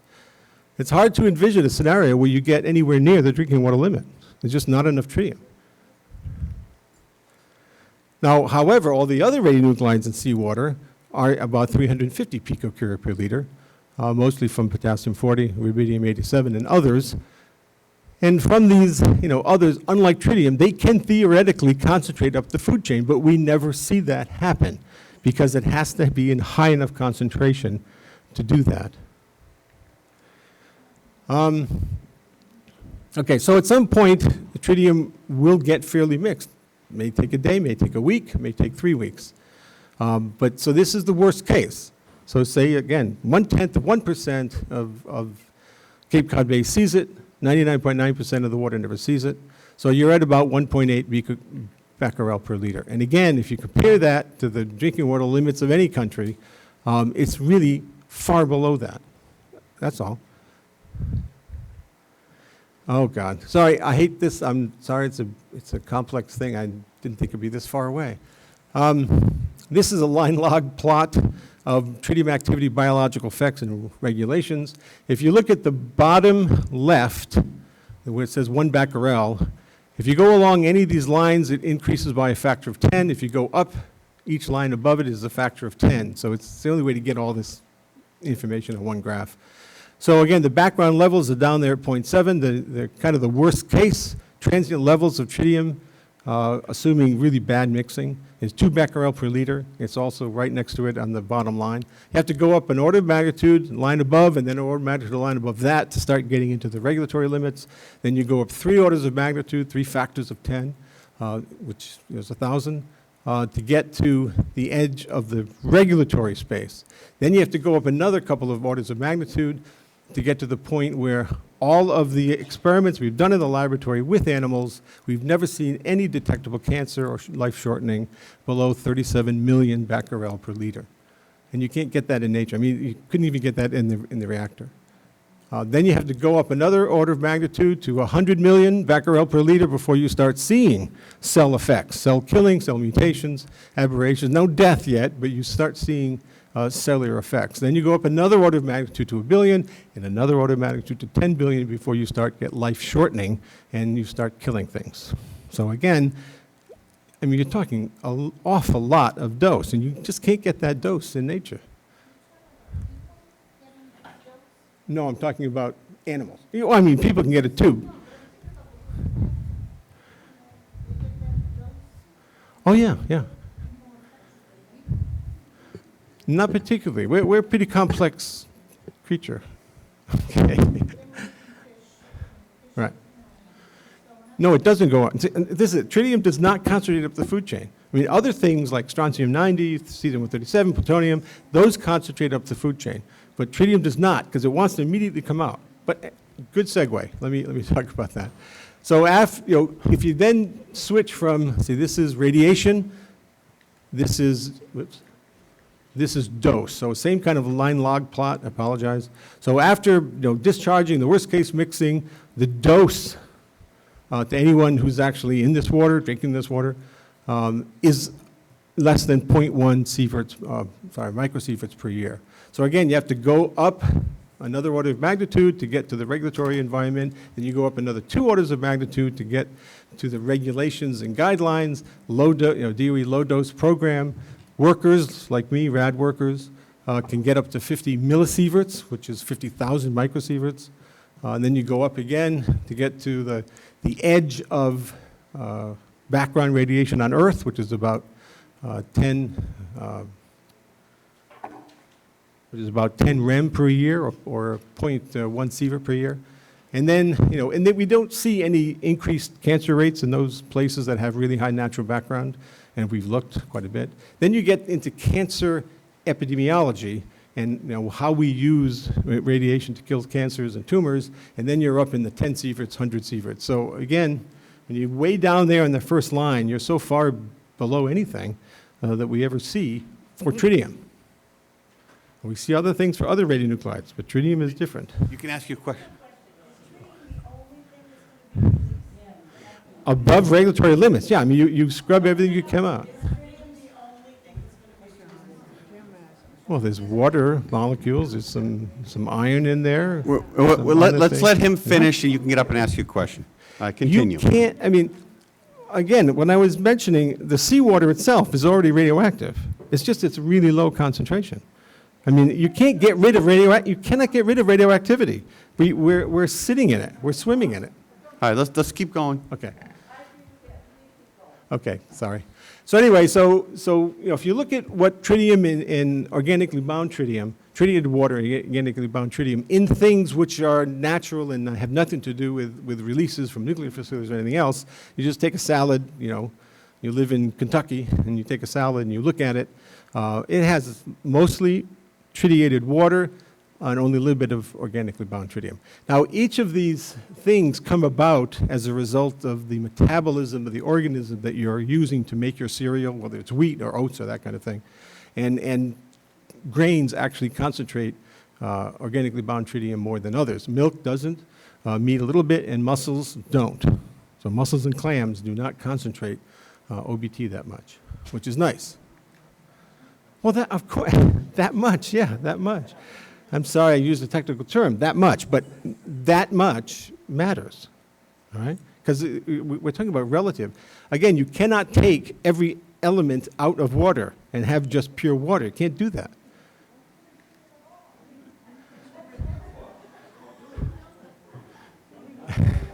Okay.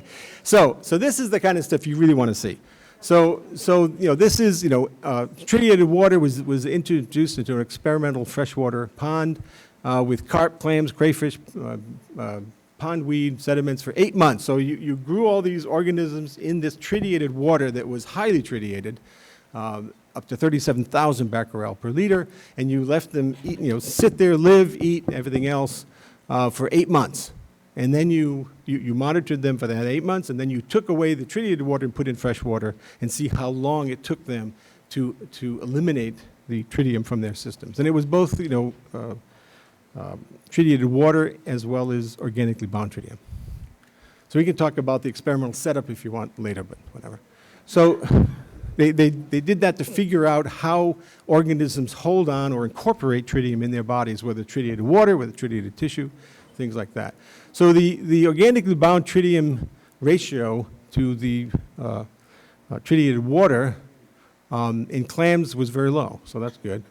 The pondweed and the plants concentrated quite a bit. Snails, which eat pondweed and other things, it's relatively high, but 50-50.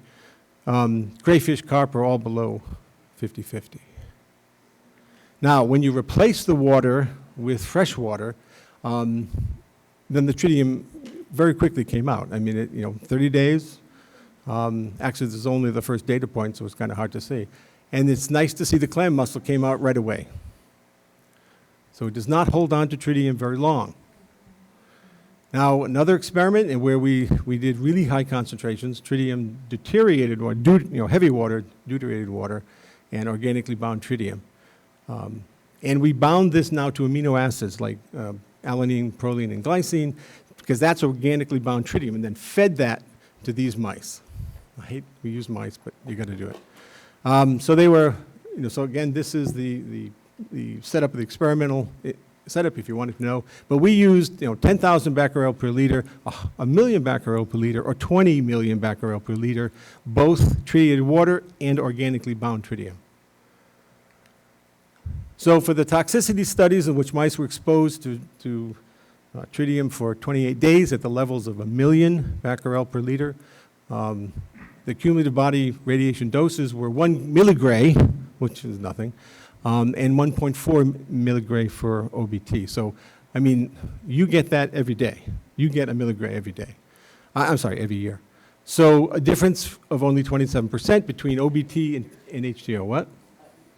Yeah, I'm sorry. We get about, we get 620 millirem, which is equivalent to gray, a hundredth of a gray. So this is, yeah, so this is about 1 rem. All right, so if you live in Colorado, you get 1 rem. Here you're actually pretty low. We're a little bit less than 0.6 rem.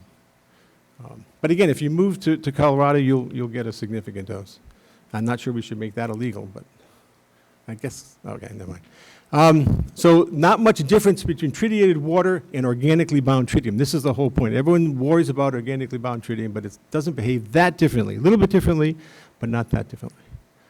So if we look at, then we took away, I'm sorry, after we injected the mice or fed them a whole bunch of tritium, and organically bound tritium, we wanted to see how it exited the body over time. Now this is hours, so if we put it in days, then the half-life of tritium was 2 days, right? Which means half is going out of the body every 2 days. For organically bound tritium, it was 4 days. Still incredibly fast. I mean, you know, compare that to years for things like strontium-90. So again, 4 days, 2 days, those are incredibly low exit times. What? No, I didn't want to bring pictures of dead mice. Sorry. So, oh, sorry. So anyway, the concentration, again, in mice that injected tritiated water at 10,000, 1 million, and 20 million becquerel per liter. When you stop the dosing, okay, they came up to an equilibrium value of about 50% of the concentration that they were fed, and then as soon as you stop the dosing, it quickly came out. So it just does not stay in there. And the same thing with OBT. So the organically bound tritium in this experiment, the half-life was only 2 days. It wasn't any different than the tritiated water. And if you look at the different organs, it didn't really matter. It came out quickly after you stopped dosing.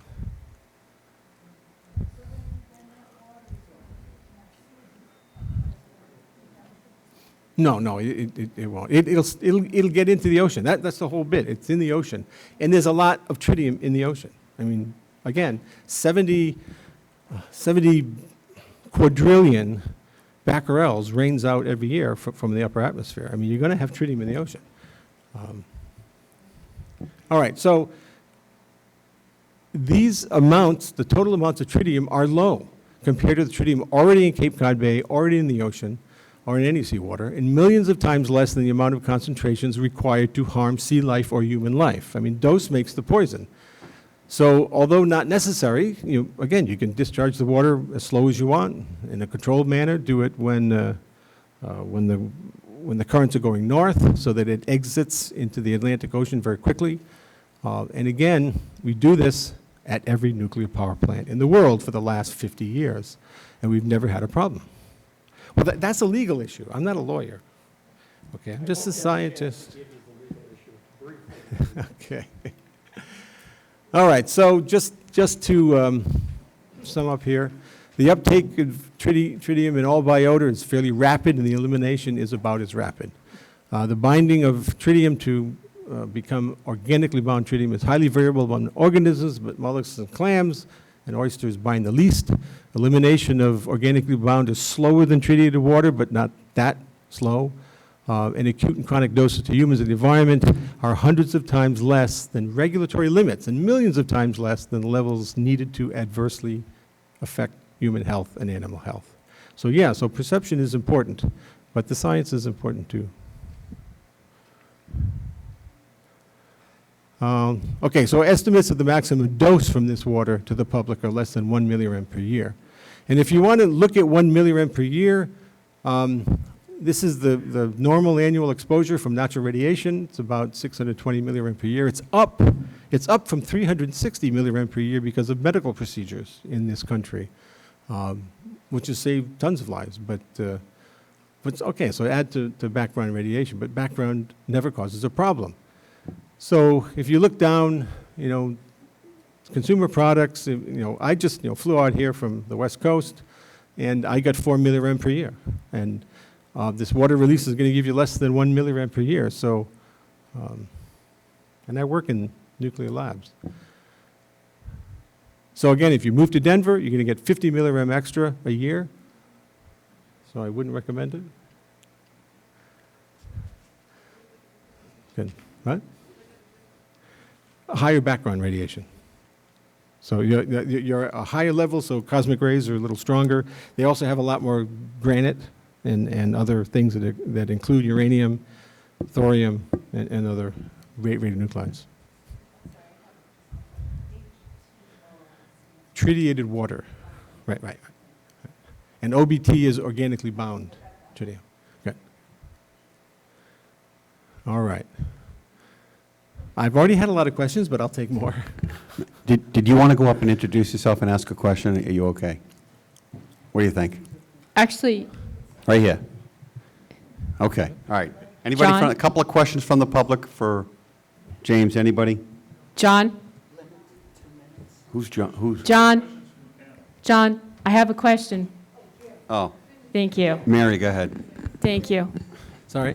Doctor, can you tell me, is there a difference between the tritium, effects of tritium between an adult human and a fetus and a child? What's the absorption and the dumping of the tritium from the body? Not that I know of any child, at least I know my kids never ate clams, but I'm curious. Well, again, it would have to travel from the mother into the child. We don't know that because no one's ever gotten enough tritium to matter. Okay. In general, any toxic chemical like lead or mercury, the effects in a developing brain are greater than until you're about 10 years old, and then they're the same as an adult. But again, this is not like lead or mercury. Okay, so a child who eats seafood from Cape Cod Bay, the impact to him eating a seafood that does contain low levels of tritium, health-wise, is minimal, if I would say it's non-existent? minimal to not existent, but Okay. you know, I mean, that's a difficult calculation. You would have to, you know, look at the radiobiology, look at the epidemiology, look at the pathways, Okay. that kind of thing. Be Where is interesting- he standing? Where did the claims come from? How long after the discharge? Because after a few weeks, this is going to be gone. Okay. Thank you very much. I appreciate it. All right, Dave Nichols? Yeah, Doctor, thank you for the presentation. I think it was very useful. You know, one of the options that Holtec is considering is evaporation. And they've talked a lot about how it would require too much energy and it's not really a great option, but it is a different option than dumping in the bay. If there is tritium in that water, a lot of your calculations are based on dumping it, but how does that, you know, in a quick kind of shortened version of an answer, how does that differ if it's evaporated? Well, the evaporation would increase the concentration, of course. But the thing about the thing about tritium is that it's heavier than ordinary water. So it's you know, deuterium's heavy water. It's 2 atomic masses versus 1. Tritium's 3 atomic masses versus 1. So that's why evaporation works, because you put in a bunch of energy into a system, and the lighter thing goes off faster. Okay, so regular water will actually go off faster than tritium. So you will concentrate tritium. So it depends on how much you want to concentrate it and what you want to eventually do with it. So, but it takes a lot of energy, yeah. After Mary. Yeah. No. Yeah, we are. Yeah, that's the only one we're worried about. All right, Mary. How do you define worry? I guess it's how do you define worry? You stated that tritium has an affinity and seeks water. Right. Therefore, the impact of a fetus that's living for 9 months in water would be negatively impacted. The tritium would come out of the organism, go into the placenta, go into the water. Let's say in the water. Okay, so the more dilute the water is, the more tritium wants to go to it. put it that way. Right? So it's in the water and the baby's growing in the water. Okay, if you looked at any of the actual numbers that I showed in terms of feeding, you have to feed 37,000 becquerel per liter, million becquerel per liter, 20 million becquerel per liter to see any effects. So unless you're going to concentrate the tritium and then inject it into the mother, I'm not sure how you can get any tritium into the baby. How can you do that? So again, this is thermodynamics. I hated thermodynamics. It was hard. But you can calculate how energy is moving things around, in the universe, and that's the thermodynamics. So it takes energy to move things around. It takes energy to break bonds. It takes energy to inject something. So, yeah, how do you get it in there? I mean, just because you can imagine something doesn't make it easy or true. A couple of people from the public. All right, Barry. Who else?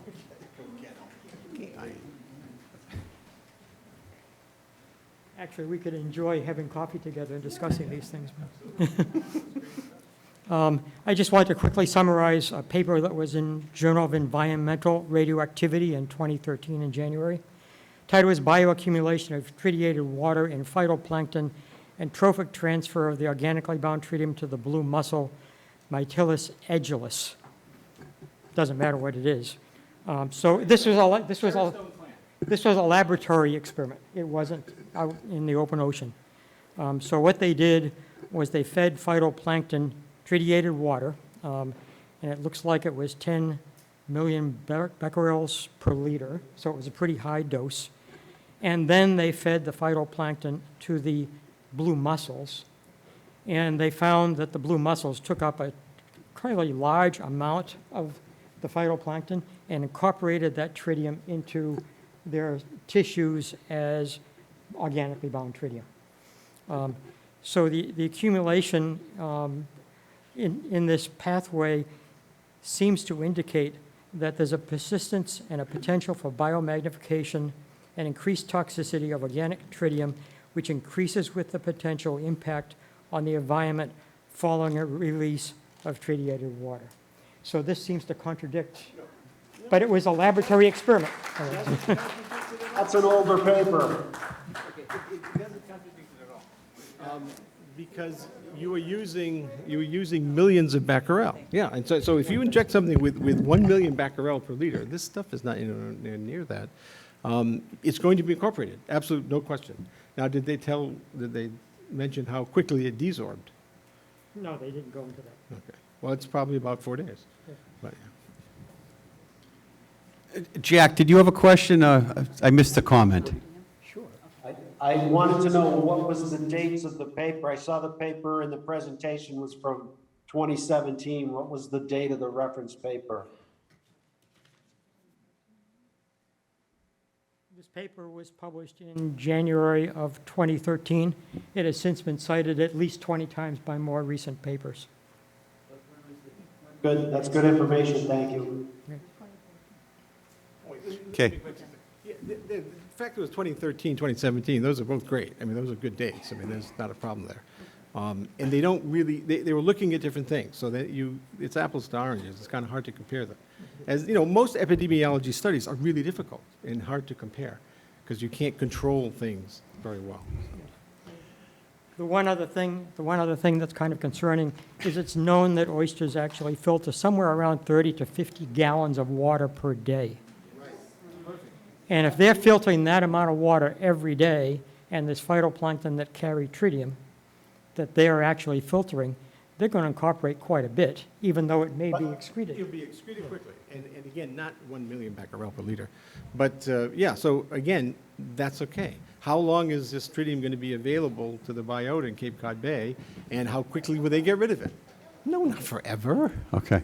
All right, Diane. Okay, thank you, thank you.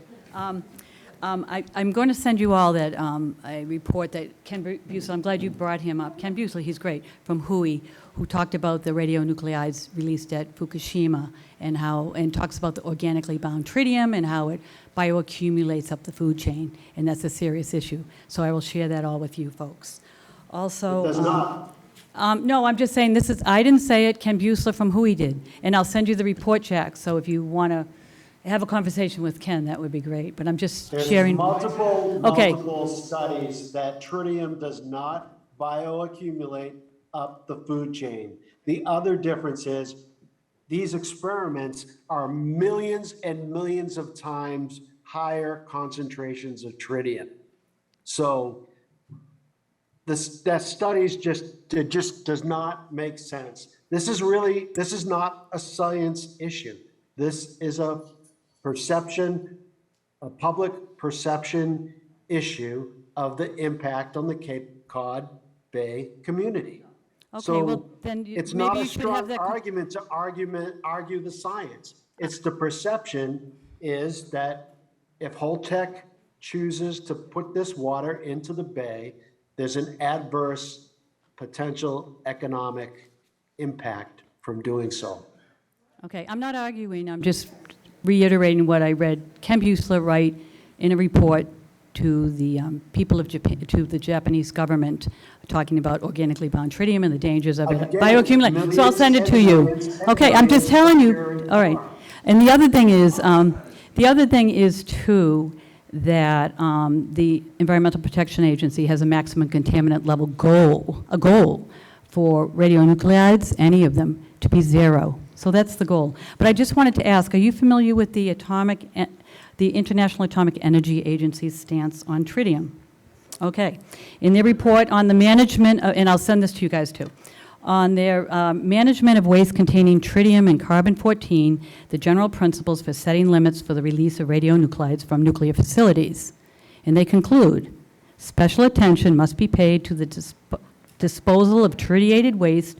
Owing to the mobility of tritium, it is recommended to dispose of this waste in leak-tight and stable containers that prevent the dispersal of tritium into water or to an aquifer system. So here's the International Atomic Energy Agency saying, don't release tritium into water, period.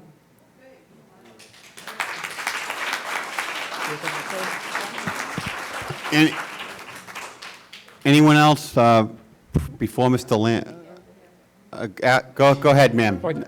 Jim, we're going to finish with you. You're batting cleanup tonight, okay?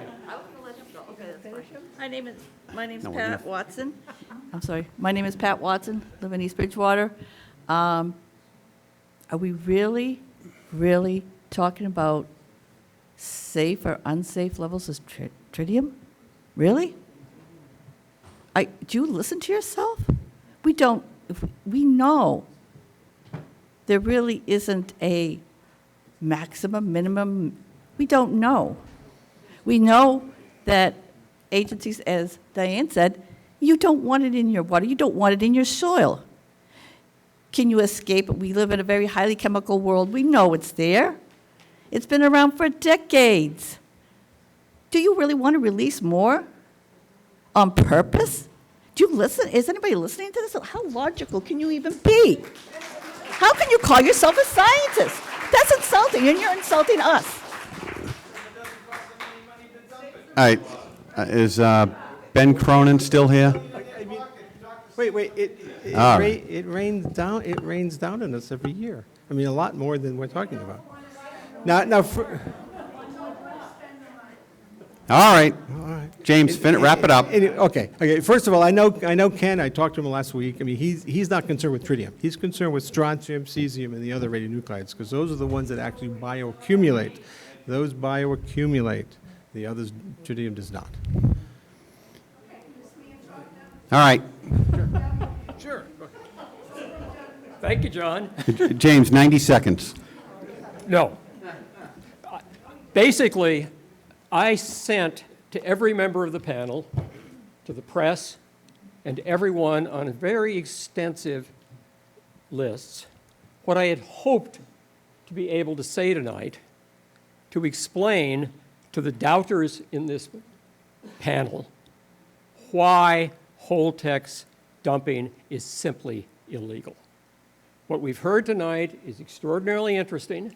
It's clear there's some disagreements among the scientific, and I'm not going to get into that at all.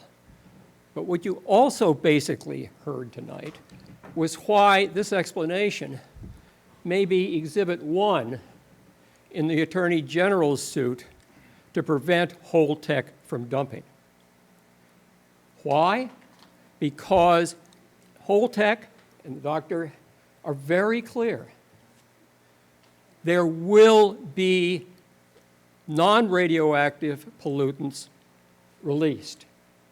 No treatment system is perfect. There will be a lot of tritium released. It cannot be filtered at all. The Clean Water Act says that you can't release any water with any pollutant. Not the standards that you might get out of them if you bothered to go back and get a permit, but you start off with 0. The Ocean Sanctuary Act says you cannot deposit or discharge any commercial or industrial waste into a protected ocean sanctuary. It's very clear there's going to be an awful lot of tritium, which is Pilgrim's radioactive waste, discharged into Cape Cod Bay. Don't take it just from me that this is illegal. The Attorney General has made it pretty clear that under state law, federal law, and what Holtec agreed to in the settlement agreement, which was to comply with state law, what they're doing is illegal. Her office has said that it is prepared to prevent this release. It's not for Holtec to decide how it would like the permit to be written and how it is tried to read it. It is not for Holtec to decide whether or not it is releasing above 0 tritium, any other radionuclides, or any non-radionuclide pollutants that are squarely in the EPA's bailiwick. For a change, Holtec should read and obey the law.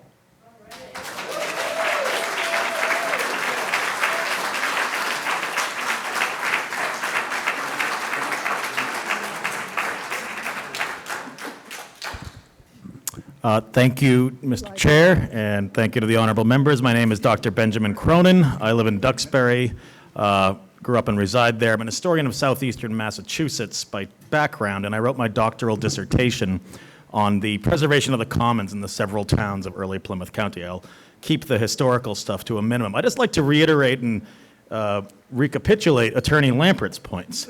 The proposal is, in fact, illegal because Holtec signed a settlement agreement on decommissioning with the Massachusetts Attorney General's office in June 2020.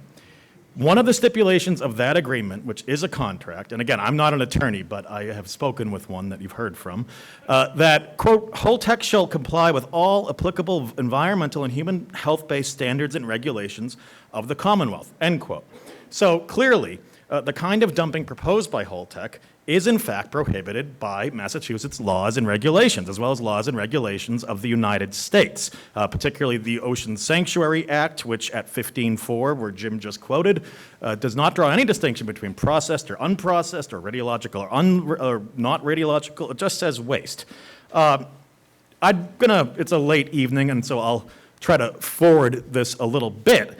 I do think that it is germane, though, before we go on, to note that it's not just an issue of the Massachusetts Ocean Sanctuaries Act. In a June, I believe, 17th letter, the Environmental Protection Agency dealt precisely with this issue. It roundly rejected Holtec's spurious claims that its current permit allows this dumping. It does not, it said, the EPA, and if it wishes to dump, it must expressly seek permission. And so far as Mr. Pickering adverted to tonight, we haven't heard indications of that. Doesn't mean it's not happened.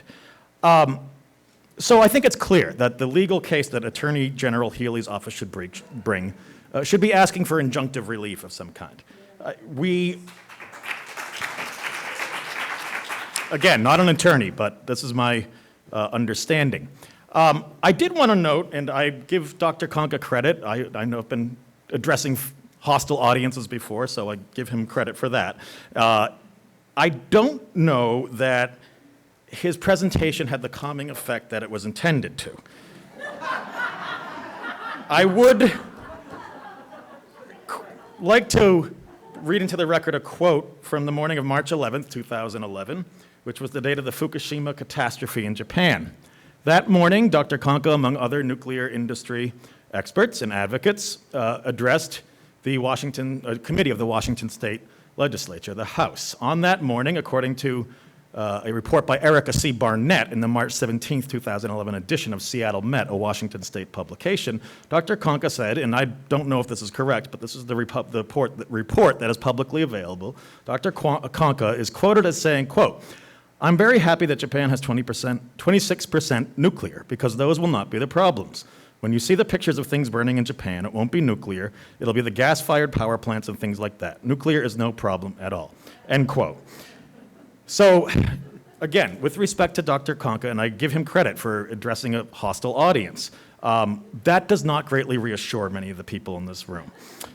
The panel does have power. It can advise the governor that this is plainly illegal, according to any, I think, fair reading of the documents to dump into our base. Finally, I think there's a most important point that some speakers have spoken about, which is that the democratic will of the communities in our region is clear. Every town on Cape Cod, every town on Martha's Vineyard, Duxbury, and Scituate have all either passed town meeting articles or ballot questions condemning this dumping. We just heard from select woman and chair of the Plymouth Select Board, Cavaco, tonight, expressing her, and I believe the board's emphatic opposition to this. So it's really an issue of self-government and popular sovereignty. We are still a democracy, not a corporate plutocracy, and the will of the people, rather than economic aristocrats, must prevail. We are very hopeful.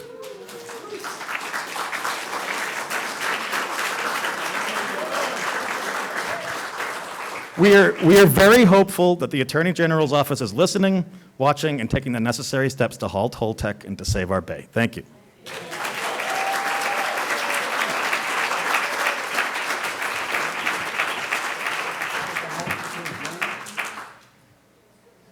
I'd like to make a motion to adjourn. Does anyone else want to speak? Second. All right, all those in favor? Thanks, everyone. We're here the Monday after Thanksgiving. Enjoy your holiday. We'll just open it up to 2 hours of public comment.